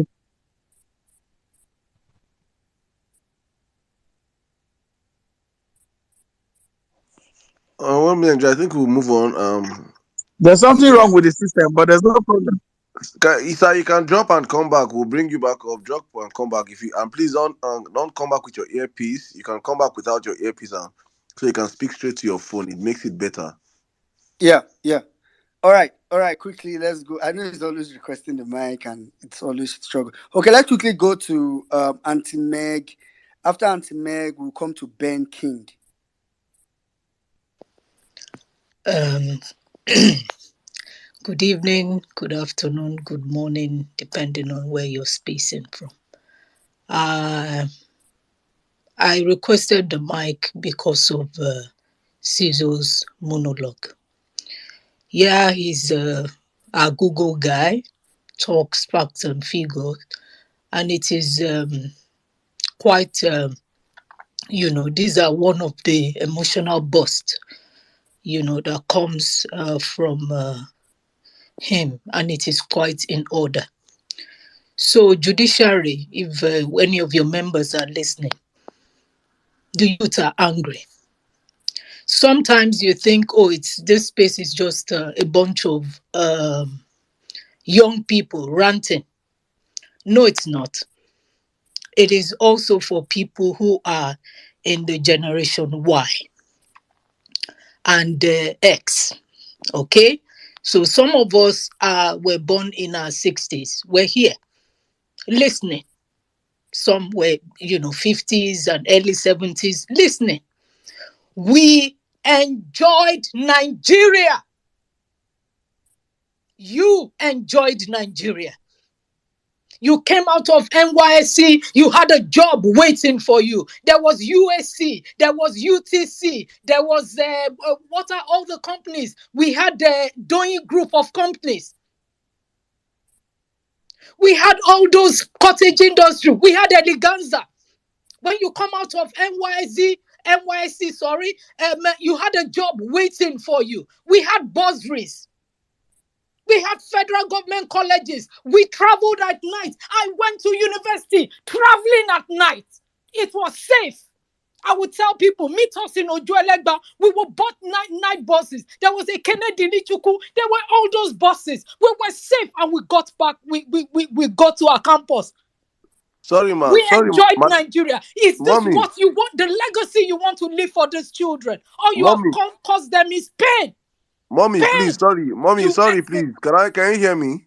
Yes, I can. Sorry, mommy. I'm so sorry to do this. Please, man. Sorry. I just want to ask, which year was that, please, man? This say maybe like from 65, 60, 65, 66, 67, before 70s. Was that under military or democracy? It was under military, my dear. God bless you. Continue, man. So we enjoyed this country. And now you ate the plate, ate the food, lick the plate, and you have broken the plate for these young people. And this is the time for them they've risen up and to say, we want a change, and you don't want to allow it? For what reason? What reason do you have that you will not give them, you will not give them a brighter future that you enjoyed? Federal government colleges, we had chicken, we ate half a chicken. The food if you see the food on the plate, what have they done? What have they done? What is their crime? What is their crime? Companies have left this country. They come out of school, they don't have jobs.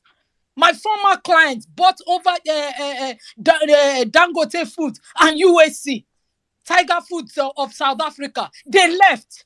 ShopRite left. They have no companies to work. You have frustrated everything. They come out of school. They don't even have jobs. The jobs that you got in NYSC. And now you don't want them to air their voice. You come and say they disrespect you. Why wouldn't they disrespect you? Which father treats a child like that will not be disrespected? All of you have to be ashamed of yourself. We have treated these young people wrong. And it is right for them to demand a good governance and good life. I would tell you something I told my my former MD as I round up with this. He's a wealthy man. He lives in Lekki Phase 1. I mean, he owns properties all over. There was this young guy, I think he came to supply us diesel. You know, we have this 30 days pay policy and all that, and it was past 30 days. And the guy came, used his diesel tank to barricade, sorry, the gates, and was threatening. Said, oh, he's going to do this, and he has a mopo. He called a mopo, and, you know, I heard all the altercation, and I came out. I said, Oga, what is wrong?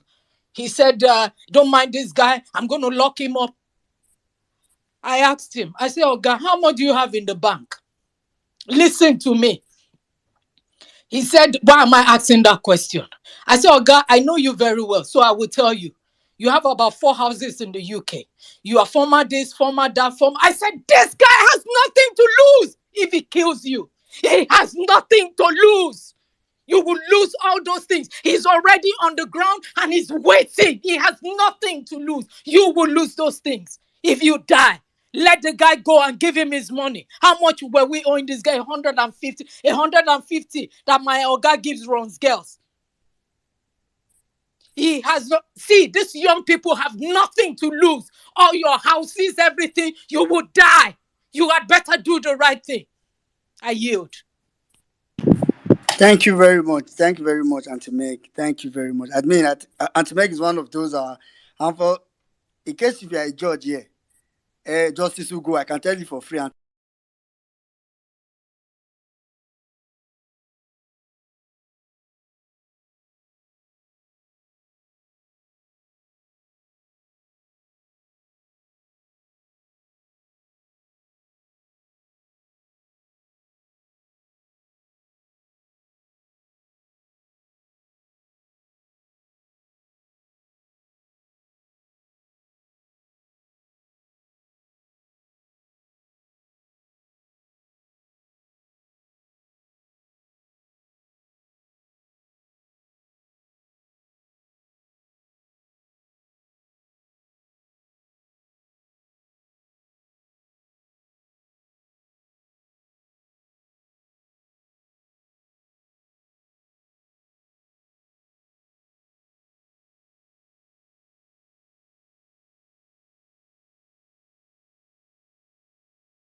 Sorry guys, I just don't know what happened. These guys have been attacking this space from inception. Am I audible, please?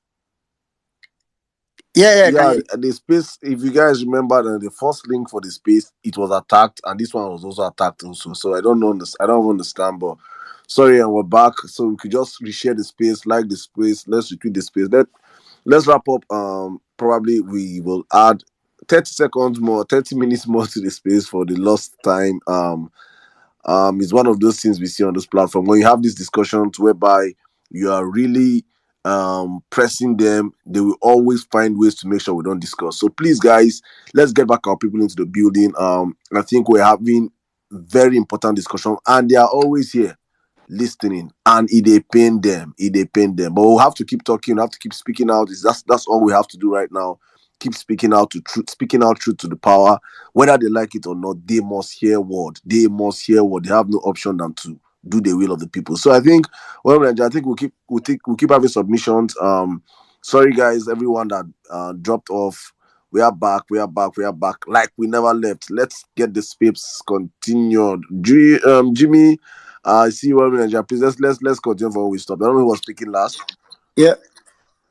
If let's now let the space crash, people request no crash because I don't I understand. swear. Bro, are you seeing the numbers?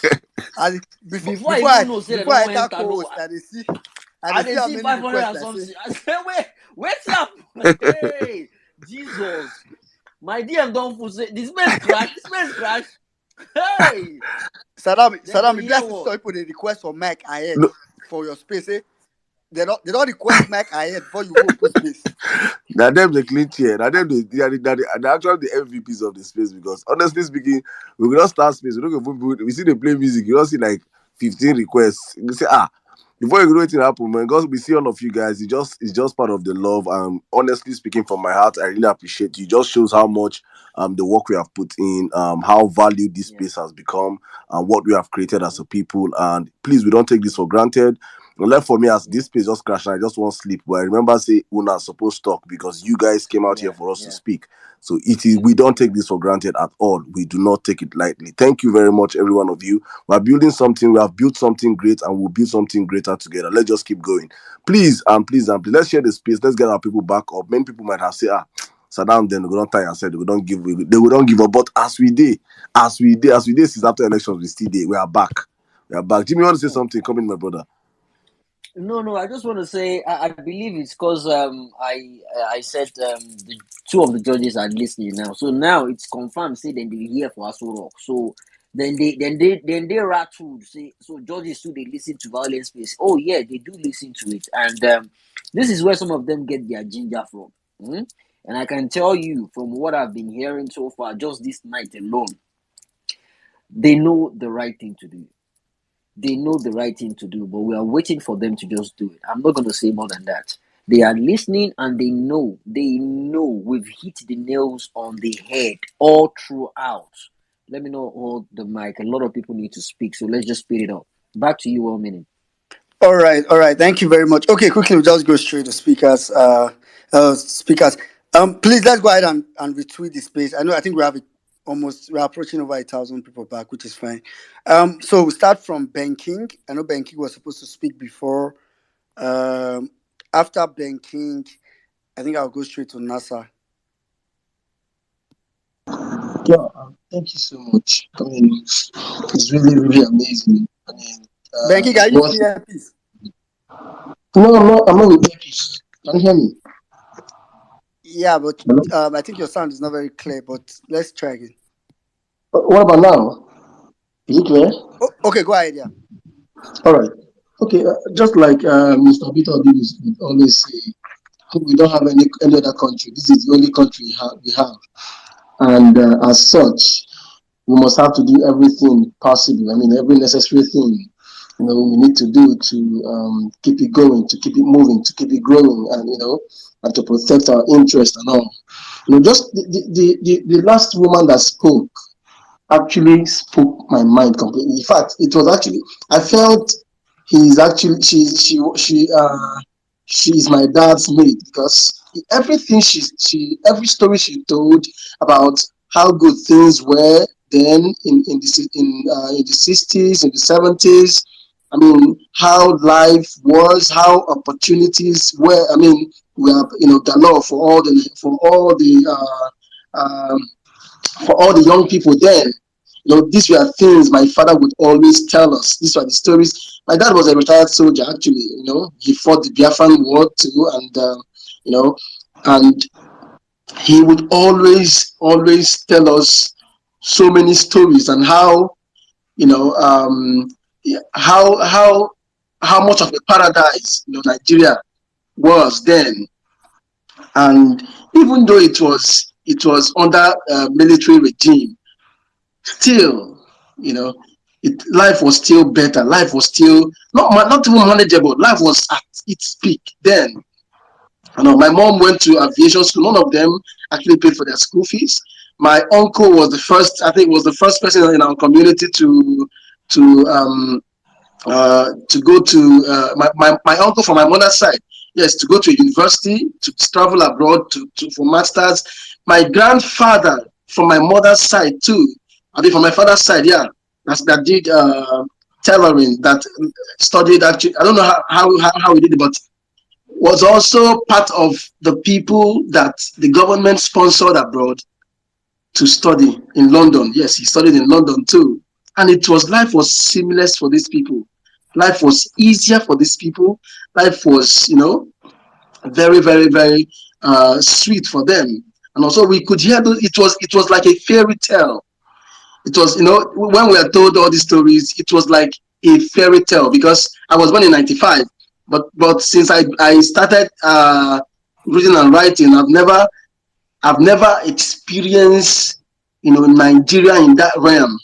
In fact, things keep getting worse, and it's so pathetic. It keeps getting worse and worse and worse, and then you would each election time or each change of regime, you would always hope for a better Nigeria. Instead, you would find out that the previous one is even far better than the current or the extant regime and all. Now, the reason is this: we weren't angry enough. Young people, we were still, we were still being obeisance to, in quote, to elders, in quote, like what they're telling us now. We are disobedient to elders. We are rude to elders. Meanwhile, these are the set of people that have actually brought us in this perilous time. I made a tweet some time ago. Someone that actually said, education is not for the poor. If you cannot pay for your school fees, just drop out. Education is not for the poor. Meanwhile, this same imbecile that actually made that statement, I don't want to call his name, but this same imbecile that actually made that statement, actually during his own time when he was in school, what he paid as school fees is just like a chicken change. And also the opportunities, I mean, Who? My brother, who are you referring to? Who goes school? So when he people now, when he be unfortunate people, Okay. the very unfortunate people, the very unfortunate coward. I thought you were talking about Tinubu. No, I wasn't talking about Tinubu. No, it wasn't. I wasn't talking about him.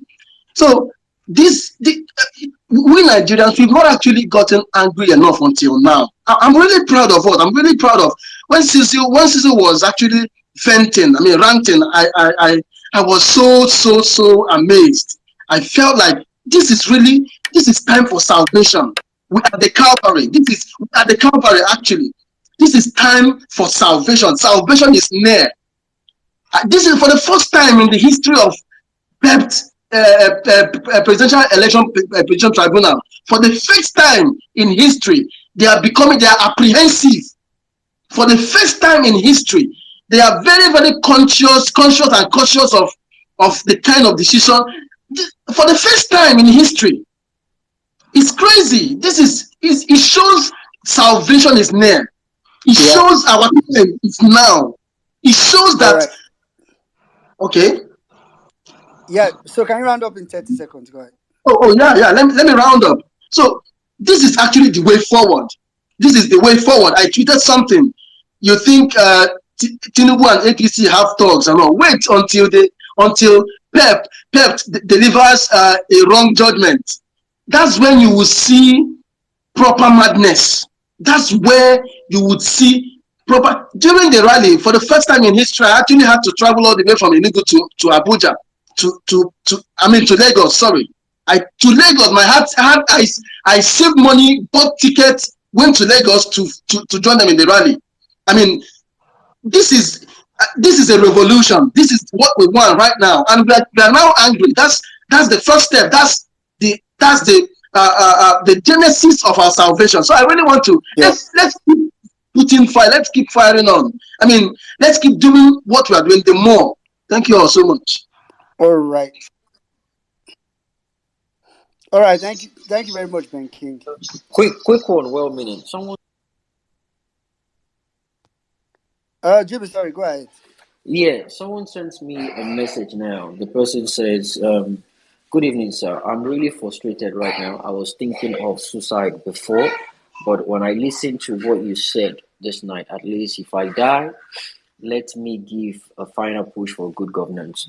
So, guys, you see, there's no point you saying you want to kill yourself. I'm not going to mention the person's name. I'll engage the person in the back door. Look, this is not the time to get frustrated and kill yourself in that country.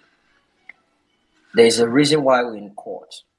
A lot of people are frustrated in that country. If you feel like killing yourself now, that is not going to solve the problem. Let us wait for them to make their madness obvious. Whatever death you want to give yourself, wait till that time. Be part of the people that will be at the front line. Even if anyone is making attempts to shoot at you, people will remember you. They will know your name. They will know you died for your country. Don't kill yourself unnecessarily. And guess what? You might not even die. Killing yourself is not going to solve the problem. Please, don't do it. Thank you. Back to you, 1 minute. All right. Thank you very much, Jimmy. All right. Quickly, let's go to NASA. After NASA, we'll go to... After NASA, we'll go to Mr. Koladi. Thank you, Rominin. Good evening, everyone. Please, can you hear me, Rominin? Please confirm you can hear me clearly. Yeah, I can hear you. Okay, thank you very much. Good evening, everyone. Good evening, Obedient. It's a thing of joy to be in the midst once again, and I'm grateful to God that we are here talking about this and with one mind, in one accord, standing under one umbrella. Now, I'll just go straight to the point, right? I've heard everybody speak. Jimmy, Sizzle, Auntie Meg, your submission was sorry, I'm shaking right now. Your submission was so emotional and okay. In your time when you said something about the military those days, when the military took over, that everybody was enjoying the real securities. You go out, you come back, and nothing happens to you. But right now, nobody can do such a thing, and I would never, in the life of me, I would not want to see the military take over in this country. This is me talking. This is my own opinion, because even the militaries are corrupt. So you cannot trust anybody, anyone. You can't trust. I can't trust anybody, any security agencies. I can't trust anyone. Nobody, none of them has stand up to say something. None of them have said anything. None of them have protected us in one way or the other. Let's not even talk about what happened in NSAS. Right? So, and please, well meaning, I heard what you said about the coup. Please, I beg. Nobody should talk about military, that military, this. NASA, I don't know. My sister, talk your own. A lot of people talk to their tell own. you. I understand. I understand. Nobody should. Please, no, don't do that. Say I don't want. No, I'm not. No, that's why I said it's my own opinion. Well, meaning, I said my opinion. I said my opinion. Well, meaning, I said my own opinion, right? Hell no, God forbid, God forbid. I reject it with every fiber in me. The thing is, these people are corrupt from head to toe. These people are freaking corrupt from head to toe. Right now, we are just like we are in Egypt. We are the Israelite, the well-meaning Nigerians and obedient are the Israelite. But the difference is that we are speaking up. In those days, the Israelites, they don't care, except when God even called Moses. And even when God called Moses, they were still in doubt. But right now, God called Peter Obi, and we were still standing in behind this man called Peter Obi. You get? So what I'm trying to say is, judiciary are the lafuna, because guess what? If obedience pounds on una, you guys will never recover. Your generations to come will never recover. In the history of, in fact, till Jesus come, your generations, your 10th generations, they will never recover, because your name will be stamped in the history of time as one of the people that destroyed this nation, and your children's children will pay for it, definitely.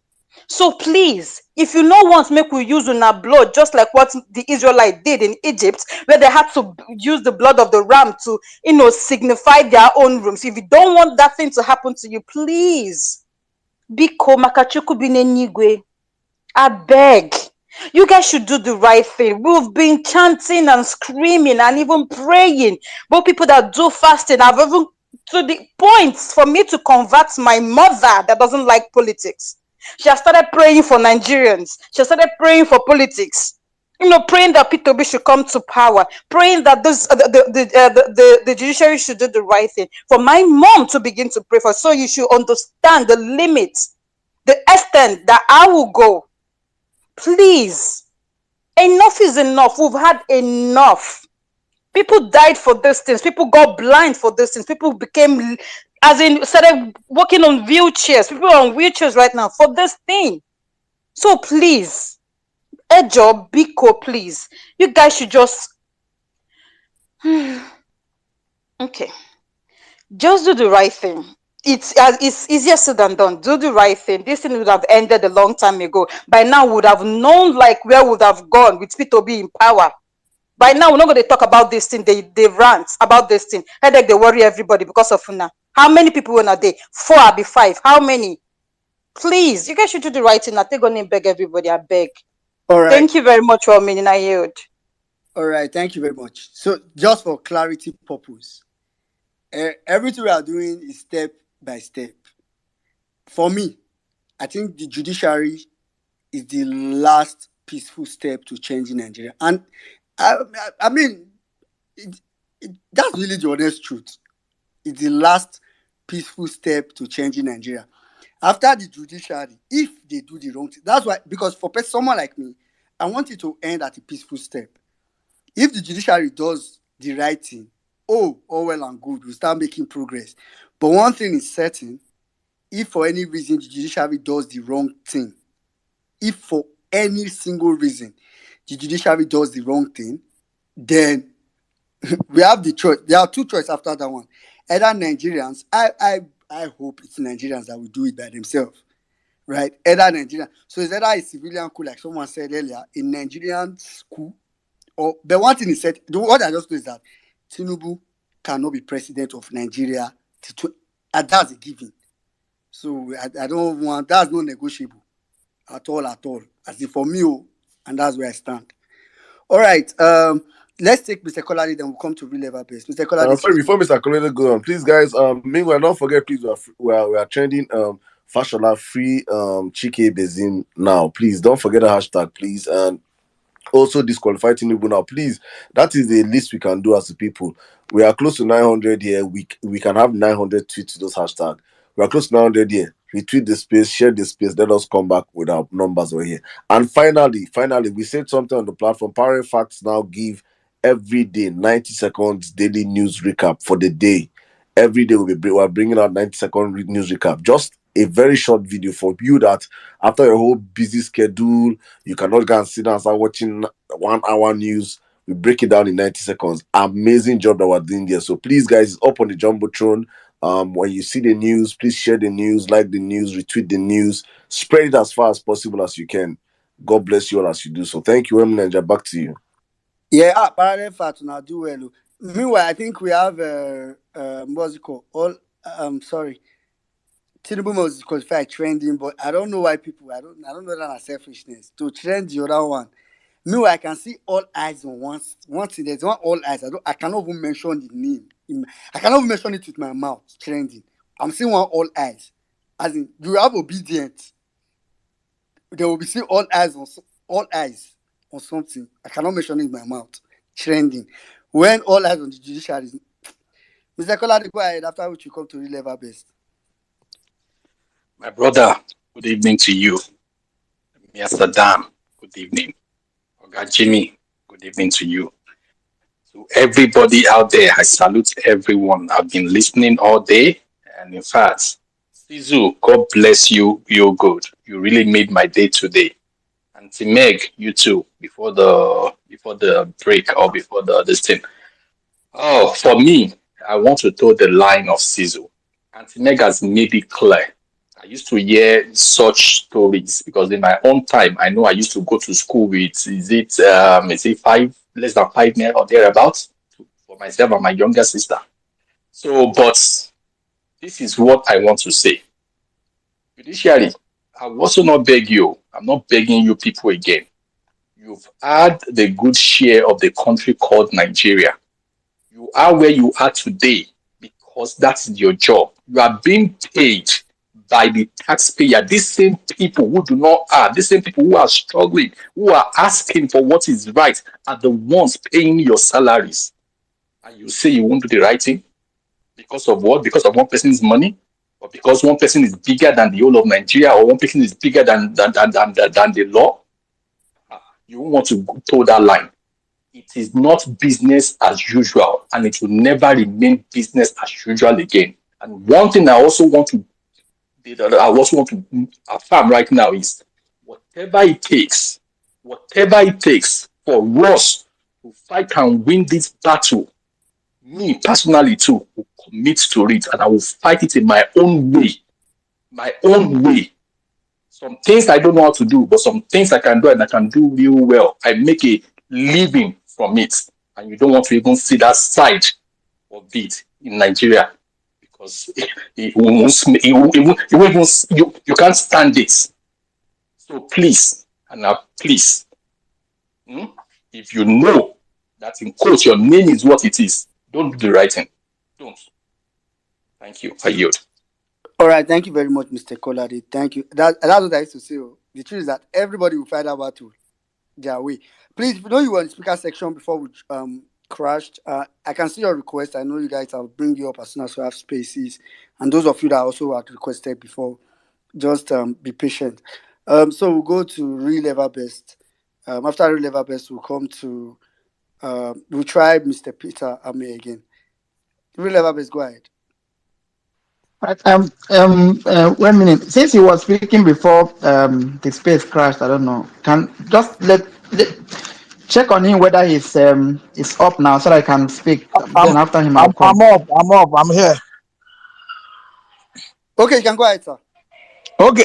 For me, I wanted to talk about straight to these issues of Africa coup and reasons. The issue is that coup has become old-fashioned. But the leaders that people have elected over the period of time, within that time, they became old-fashioned. Have actually acted more like in a more dictatorial way, in an authoritarian fashion. They have been oppressive. They have been suppressive.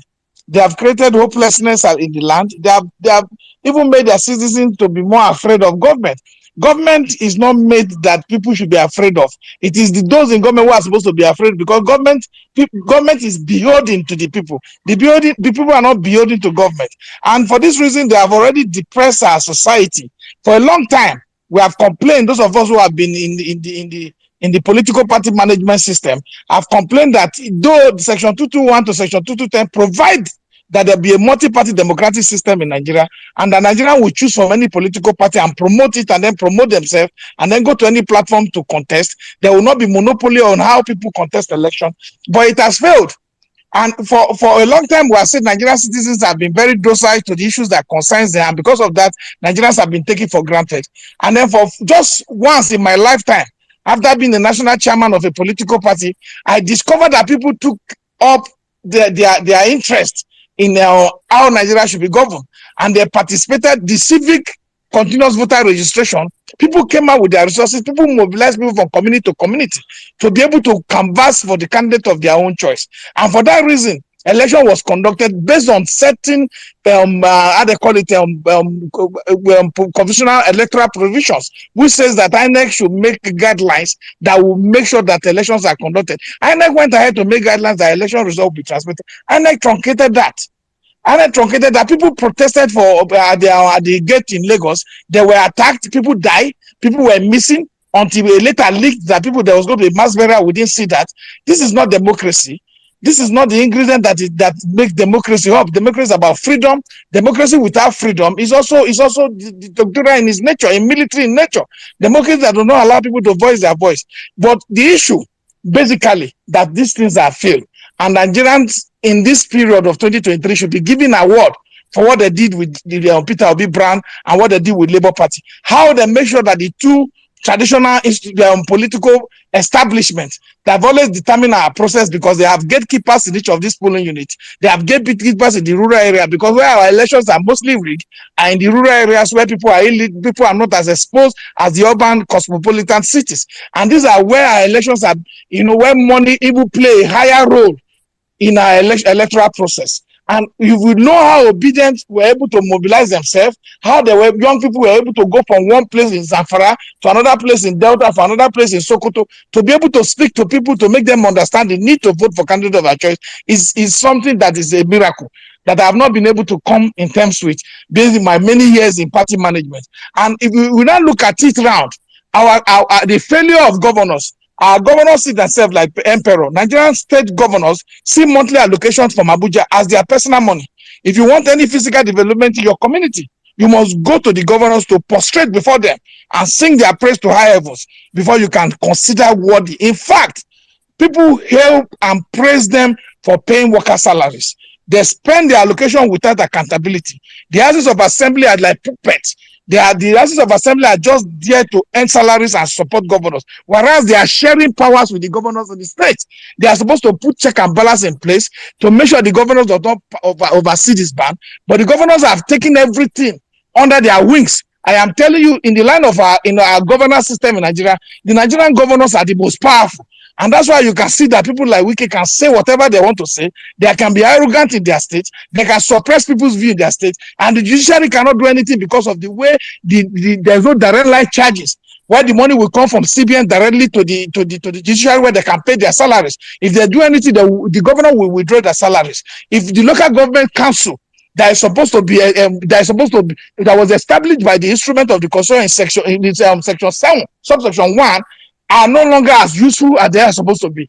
The State Independent Electoral Commission, who has the same power with the National Independent Electoral Commission, has been weakened by the state governors. And they conduct election whereby local government election in Nigeria is the most undemocratic system fostered on our electoral process, whereby 99.9% is declared for the governors in the state. Yet, we claim that we're in a democracy. We are joking in this country. Sincerely speaking, Nigerians are suffering, apart from general hunger in land.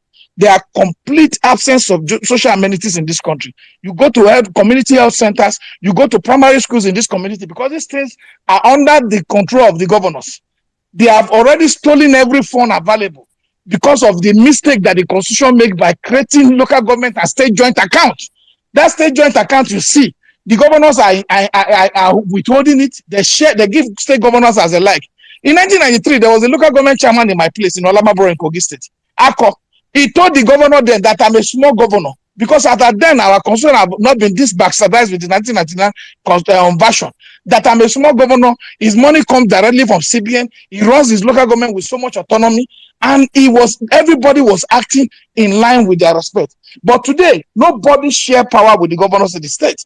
And that's why you find out people want to become president, and the reason they were telling you are structureless, you don't have control, is because the governors can manipulate the electoral system in their place. So, by and large, all the absence of this necessary democratic element that will enhance the quality of life, the quality of participation, the freedom for people to speak freely without being oppressed, You people release social media something in their state, the governors will arrest them and keep them in prison without court case. In Imo, a journalist was locked up on the social media, kept on hammering on this issue before it was released either yesterday and today. This is not democracy in the recess. And the reason why the judges today must know that Nigerians are waking up. The young people have said that this country, they will take it back. I have never seen this unprecedented revolution in my life. And I'm grateful that I'm alive to witness this thing. We are grateful that what people are doing, people are woken up to know that this country, if we don't put hands together, if we don't speak truth to power, if we don't collectively demand accountability for those who claim to be elected and those who force themselves into office against the wish of the people, then we will not be able to create a future for our people. An egalitarian society, yes, is something that is not easily as achievable, just like our chapter 2 of our constitution, where they say direct principle of state policy, that there will be free health education, that there will be free how they call it, free education to and road across Nigeria. Where you go to court, they say it's not justiciable because how they call it, that is a futuristic thinking that the constitution has. We must try to make that a justiciable item, that the man who make promise must keep it. And a constitution cannot be making something futuristic that is not achievable. So, for me, all I want to say today is that for Coup, we are not saying, people say, oh, don't advocate for Coup, don't say this, you have not seen military. I've seen a lot of military regime in Nigeria. I've seen the worst of it. I've seen civilian government that have actually taken constitution out of its context. So, but what I've seen, for me, I believe the Nigerian youth, I believe the Nigerian society is not awake.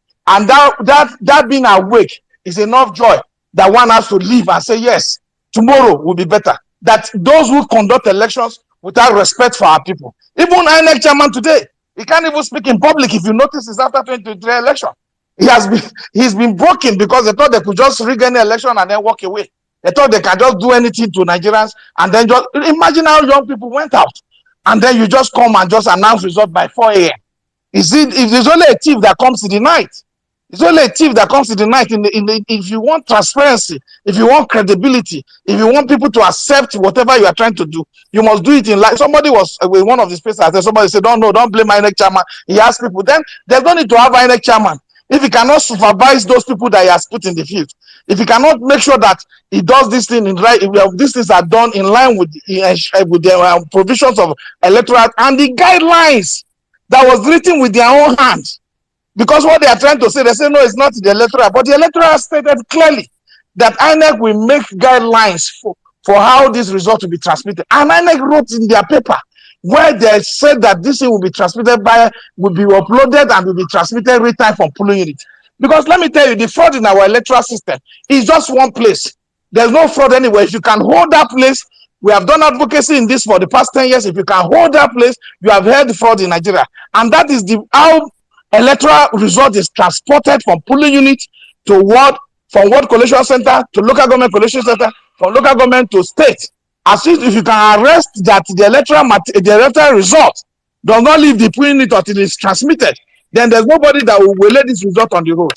There's nobody that will stop this result on the road. This result will be transmitted and it will be recorded and it will not be unchangeable. And then Nigerians will have real-time electoral result that is dependable and that is reliable. They know this, we know this. We have worked with them in trying to modify these electoral processes. We have been part of the process. We are sat in their committee and they are aware of this is the only way Nigerians will hold them to be responsible in the electoral process. And without a clean-cut electoral process, those who come into government through the back door will not be responsible. They will feel that they will do anyhow and that by 4 years' time, they will rig themselves into power.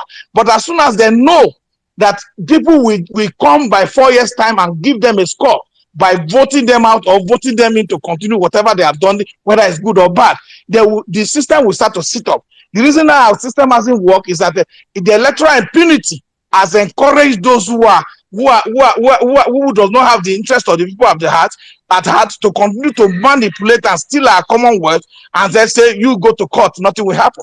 And the court system has been wicked. And we must look at Justice Iwe panel report on how judges must be protected and promoted, how judges must be appointed. We must look at also Justice Iwe report on the commission, INEC itself, how the establishment and INEC will be, because he will pay the pipers to take the stone.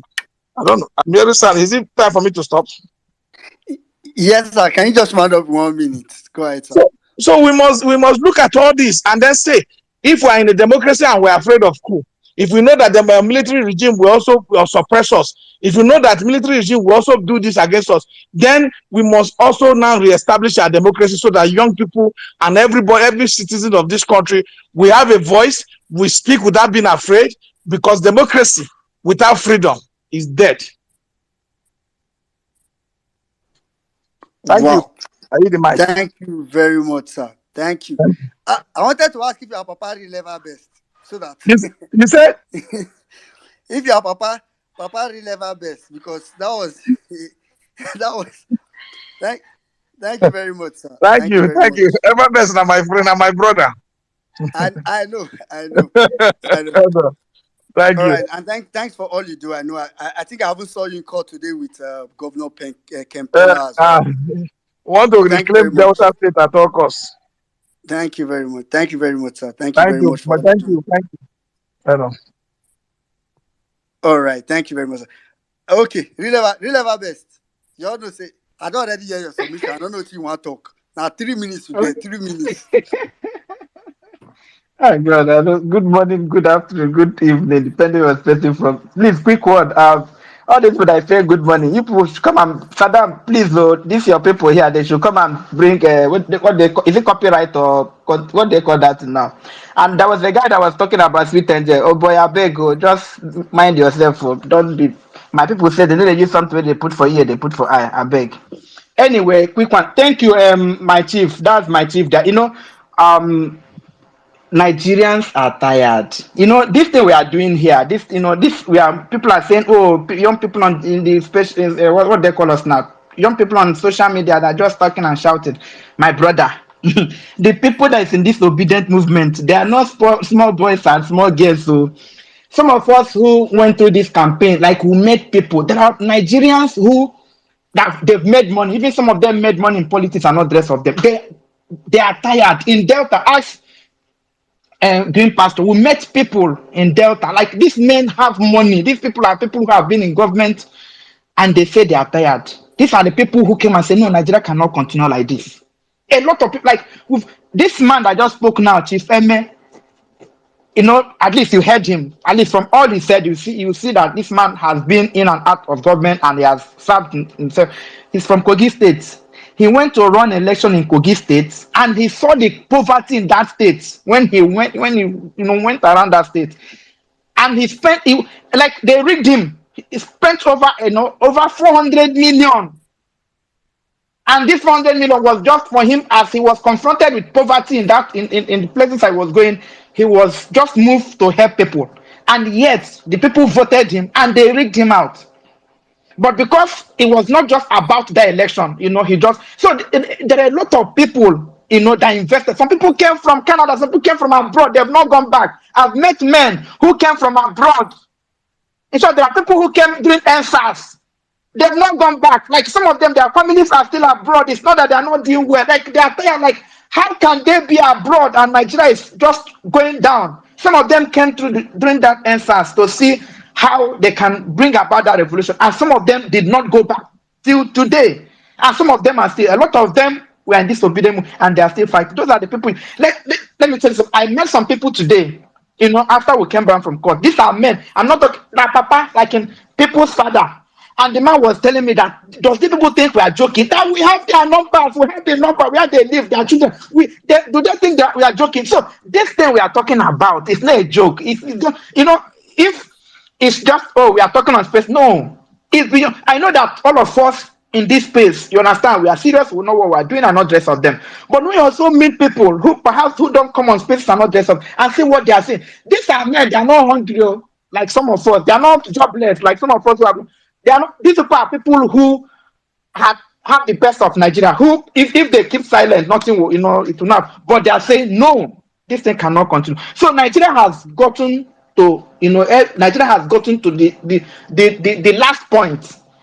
And whatever that is going to happen in this season is what is going to. So this thing is not a joke. It's not. So judiciary. I'm just having this feeling, this gut feeling that they are going to do the right thing somehow. somehow they're going to do that thing. But if because the people who are angry, Nigerians invested. So there's something about this election. When other elections will have it, that politicians will make so much money. Somebody was saying today that during governorship, Wike told somebody that I have 50 billion. I have 50 billion. I have budgeted 50 billion to prosecute election. This is a river state that is almost like a PDP state too. That somebody is budgeting 50 billion to prosecute the election. You can imagine such impunity. Now we are not now. When such a person such a person goes into election, he will not be beholden to the people. But in obedience, people spend their money. Nigerians spend their money. Most of us invested our time, our one couple. Nigerians in diaspora contributed, and these are people you want to fuck around. So these people who are invested in this in this thing we are talking about. So Nigerians are not joking. So what is coming for these people? And they know. I can tell you, they know. They know Nigeria. So, Chief have said, and not the rest of them. Nigeria is going to change in our lifetime. And for those of you who are saying, "Oh, don't talk about," we are not the one talking about military coup. We are not talking about military coup. The people who talked about military coup are Yakubu, who rigged the election. The people who is talking about military coup is Tinubu that paid INEC to rig the election for. Those are the people who are advocating for military coup, not you and I. No, you and I, we are not. If on that 25th of February that INEC had conducted election free, are we supposed to be here now? Are we going to be talking? No. So the people who advocated for military coup in Nigeria first of all, it was INEC, Mahmoud, and Festus Okoye. Second, it was Bola Ahmed Tinubu who provided money. Third, it's APC party, that demonic party. They are the ones advocating for military coup. They are the ones, not us. Well, the only thing we are just saying is that how is it going to play out for them? It's not us. So the people who have perpetuated bad governance in this country are the people who are advocating for military coup. And I say, may God help them. May God help them get that which they are looking for. But for us in this place, we are not going to rest. And for on that day, whenever we are counting days. Now tomorrow is first. We are counting, or is it today again? We are counting days. So the days are not bad. You know what? I'm not really bothered about this. Oh, give us dates. It's not bad. 1, 2, 3, 4, 9. 20 or 16, it's gone. They are going to give judgment one way or the other. So their days are numbered, and we are going to wait. And for anybody on that day, or whichever date that they choose, come out. Wherever people used to say Abuja people don't like to come out, please come out on that day. Come out if you can. Come to Abuja. Come if you cannot. Come out. Let us be on this. I know they are not going to allow a lot of some people to get into the court, but march on the street. Be in the street. Let them know that Nigerians are serious. We cannot allow this thing to go as business as usual. It's not going to happen again, and they know. I rest my case. I greet everyone. Saddam, my man. When you called me back today, I didn't see you, so I'm sorry I didn't call you back. Everybody on this space who has spoken, keep doing what you're doing. Keep praying. Keep talking. Keep advocating. We are going to get it right. And there's something that tells me that we are going to get it right in this season. Nigerian people are angry, like I've noted. They're angry, and I've met people that because I went to these campaigns, I met people, and I'm humbled by people who will tell me we have made money. We've thought, but no, I'm ready to end everything I have to make sure. And those people, when you get encouraged by the thing they say. Because these people are people who have seen money, and yet they are willing to do what they are doing. So it's not just about young people. It's also about these are Nigerians, saying that they want to take back their country. So everyone on this space, I want to thank you for all that you do. Jimmy, women in Nigeria, Madonna, Madam Bolanle, Madam Anka Dede, I can see all of you. Thank you, Lady Liberty. All of you on this space will not do well. Mary White, I can see you. I don't know whether Ure is here. Please accept our sympathy. Will reach out to you and talk and follow what is happening, but just know that God is going to give you the strength to Oh yeah, bear this irreparable loss. you don't do. I don't want to talk about Sweet Angel now because I hear your voice. Sweet Angel, I'm greeting you. After I say I know, I'll talk about that. All right, thank no you. Najimi make me talk about. Thank you very much. We live our best. And there's something that Chief Peter said just now that was quite key. You see, when I say every time that one reason why we really need Peter Obi, you see some of those reports I said just now, Justice Wise report and those things. Until in Nigeria, we get a president that will set our election process right. If that's the only thing Peter Obi does for us for 4 years, I think until we do that in such a way that going forward we can now start electing presidents leaders generally, governors, every other position, the way we want it, the way we can follow it up. More. There's no other way. No other way. Thank you very much, Relababe. Thank you very much, Chief Peter. All right, Mommy Madonna, please go ahead. After which we'll come to the Jack. I'll take it from there. Yeah. Good morning, everybody. All protocols observed. I don't have much to say, but one thing I want to tell Nigerians is that we should be ready. The name of Tinubu, but it's already affecting Nigeria. It's affecting him. It's affecting everybody. The few military coups that I know,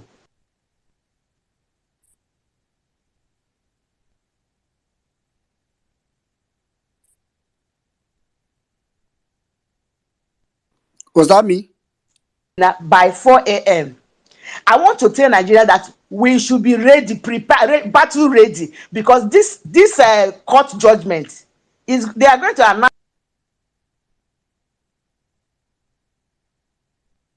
No wasting of time. Don't say you don't know.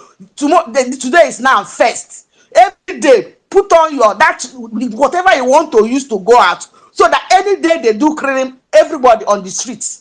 Don't waste time. Don't be wasting. I don't want to. We don't talk finish. I'm not expecting the best from the judiciary. If I'm telling you that I'm expecting that they are going to give us favorable judgment, I'm telling you lies. I just want us, so that we will not be taken unawares. Be prepared. This time around, it's either we get it. It's not going to be military coup. It is people's school. We are going to do it by ourselves. They will see it. None of them that will be in that court.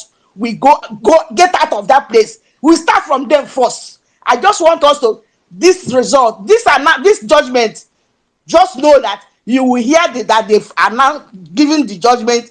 Maybe they will put it out in news, so that, but anytime they do it, we hit the streets. I hear the mic. All right, thank you very much, Mommy Madonna. Thank you very much. Okay, quickly, let's just go straight to the Jack. After which we'll come to God's Will, then Black. Yeah, hello everybody. Well meaning, thank you for giving me the mic. Can you hear me well meaning? Yes, go ahead. Okay, so Saddam, Jimmy, Belover Best, everybody on the space. Thank you. I just want to, say that I think Nigerians have their backs already, on that proverbial wall. And there is only one way out, only one. And that way is removal of the criminal drug baron, PDAPC, so that this country can get that hard reset that is long overdue. I mean, there is no other way around it. The judiciary, the justices, coming out to sing hula baloo. Oh, they want to bribe us. They are threatening us. They are kidnapping us. They want to, I mean, do your bit. Everybody has sacrificed over the years. You have been part of the 1%, right? So do your bit. There is no. I mean, we are that proverbial wall, and when you push a goat there, you will know that goat get teeth if he bites. I've been in Nigeria for some weeks now, and some of the experiences I've seen, it's such that at some point on Friday, I think it was on Tuesday rather this week, I felt so bad. I felt sad, deeply sad for Nigeria. I went to a medical school here. I went to see somebody, a professor of medicine, and I got to his office, and we had four other professors in his office. What were they doing? Professor of medicine, four of them were planning to japa. Four of them. And the one that was my friend was telling me, do I know that his salary is not up to $400 every month? That if he has to borrow money to process this thing he's doing, he will do it. Imagine. These are not young people, oh. People in their 50s. Think about that. So when they leave now, is it the Buhari that crippled the whole system that will go and teach these young ones? Or is it the Tinubu that cannot even, carry himself? We are at that proverbial wall. We are there. And I felt so sad. I felt so sad that I begin to see why there is no 2027. There can't be. There can't be a 2027. It has to be now. It has to be now. And what I have to tell the judiciary is, look, Nigeria is already soaked, laden with fuel. Eh? But the matchbox, it dey on our hand. The matchbox, na this judgment. Anyhow we una like, make una do am. I'm so happy to be alive at such a time like this and to be on ground. I don't put the any day they announce the date, we go buy tickets, we go take it to Abuja. We go dey there, we go see as it go be live. I'm not shaking, don't think all of us anybody is afraid of anybody. I met an Uber man, and the guy was telling me, he goes out and they shoot, and Tinubu shoot people like they shot in essence. I said, was Tinubu your CNC when they killed those people? Was he the one in charge? Stop giving these people attributes that are not, that they don't have, they are not even, Buhari did what he did. You say because of that, you now want to remain in this shit for 8 years. I spoke to the guy, and in fact, the guy gave me a free ride at the end of the day and said, thank you for opening my eyes. So what I want to tell you people is evangelize this thing, push it, don't stop. Anyhow will be with full ground. Don't go anywhere. I yield the mic. All right, thank you very much, Jack. Thank you very much. Okay, quickly, let's just go straight to Rita, after which we'll come to Black Jide of Lagos.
All right, thank you very much, Vita. Thank you very much. Of course, there's prayer space tomorrow morning.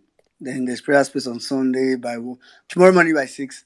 Then on Sunday by 1:30 p.m. Nigerian time. All right, quickly we'll go to Black GD of Lagos, after which we'll come to Nelu.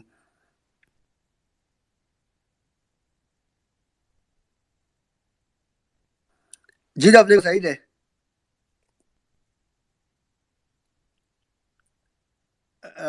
I can't hear you. Is it just me?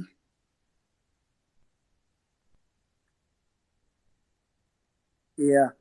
All right, GD of Lagos, I'll drop you and bring you right back. I know you've been here almost like since the beginning of the space. So, Nelu, go ahead.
All right, thank you very much, Nelo.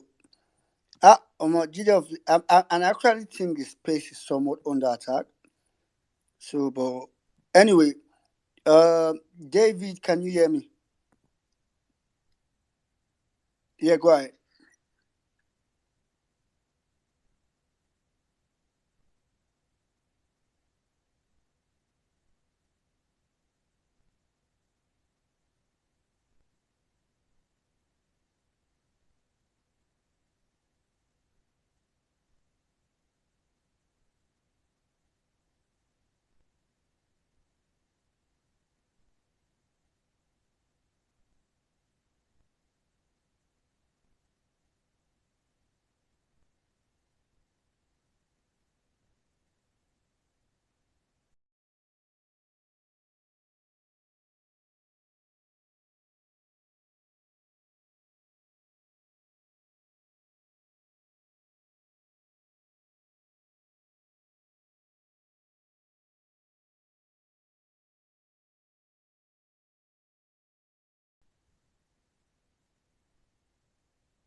All right. All right. Thank you very much, David. Thank you very much. And I think some people are struggling to hear us or something, but I mean, I think we'll be rounding up soon. Black G Day of Lagos. Can you hear me now? Yeah, go ahead. Please, quickly, if you can make 3 minutes.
All right. All right. Thank you very much, Black G Day of Lagos. All right. Thank you very much.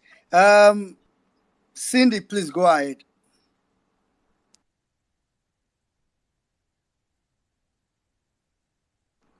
Cindy, are you there?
All right, thank you very much, Cindy. Thank you very much. I think that's Saddam actually extended to by 30 minutes. I think that's where we draw the curtain. So, aside not being able to, aside the time, I think there's currently an issue. I doubt if everybody could hear all the speakers. I think I've gotten a couple of DMs that say they can only hear me, they can't hear the speakers. A lot of DMs. So Twitter is having a glitch, I guess. But it's good that it's starting by the time we've spoken our mind to a large extent. Yeah. Mary White,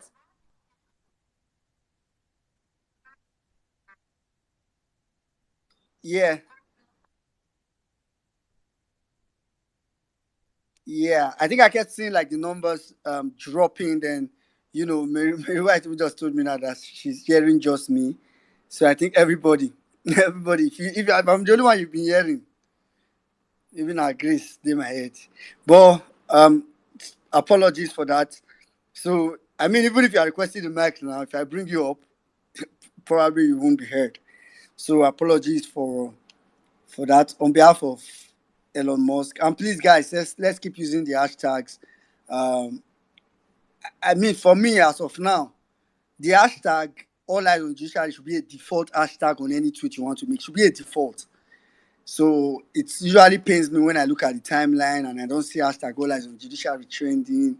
I mean, I think that should be the normal. What we should be talking about is like, oh, other things that follow it. For example, tonight or at least for now, till like next couple of days, it should be Tinubu must be disqualified. And those, so these are the little things that we can do. And one thing we've seen is that it counts. It counts. It counts. I mean, if it doesn't count, maybe we'll have said, I bet it doesn't matter. Let's just leave it. But it counts. So I really want to urge every one of us, let's keep doing that. And again, our condolences to our sister Uri Trauma. And please reach out to her if you can. And I know God will give the family the strength to bear the loss. Saddam, I don't know whether you they hear me. So can you hear me? I didn't hear you, my brother. I didn't hear you. I just see the complaint. They say I have not been hearing the space for 5 minutes, 10 minutes. I don't even know, but guys, I think we have tried for today as usual. We have come out here and we've said a whole lot of stuff. It's been an amazing space. Thank you, every one of you that came out. Thank you to all of you that stayed to the very end. Hopefully we'll be back on Saturday, 4 p.m. Nigerian time, by the grace of God. We just have to keep speaking out. Please do not stop. Do not cower. Do not relent. Stay believing. Stay tweeting. Stay talking. Stay motivating. Stay reaching out to people, especially people on the grassroots. Especially people on the grassroots. Everybody around you should know that we are in court and that judgment day is coming up soon, and that there are only two things that should happen on that judgment day. Either Nigeria take back their country celebrating, or we take back our country revolting. That's just the two ways to go. And I think we should start preparing our people right now. It's very, very important. We pass this message across for this establishment to understand that it is no longer business as usual. So thank you to all of you, every one of you. Thank you, my brother Wellme Nigeria. Thank you, Jimmy. Thank you, N6. Thank you, Nell. I see you. Thank you, Cindy. Guys, I could not come up and speak. Please, no vex. So it's just that, as usual, we put a time cap to this space and trying to make sure that we keep the space as short as possible. Thank you to the Violence Space team, cast and crew. Thank you to all of you. Please, guys, we are now having daily recaps. 90-second daily recap from the Power Facts. You can always just go and read the news. No, not read, sorry, just listen to the news. For those that don't want to have long reads, just listen to the news, and you can also share it for friends, family, and foes alike. Thank you to all our regulars. I see you, my sister, Pels. Thank you, my Bolanle. Thank you, Anka Dede, Antonia, Hefrani, Clarita, Dr. Mary White. Thank you, Polonium, Oluwarotimi. I see my brother, Dr. Bankole, Kolade, Lawaski, Oluwadamilari, Dr. Kelechi, Gladys, Mr. Waleri, Peter, Shrubs, Rosemary, Kang. I see you, my brother.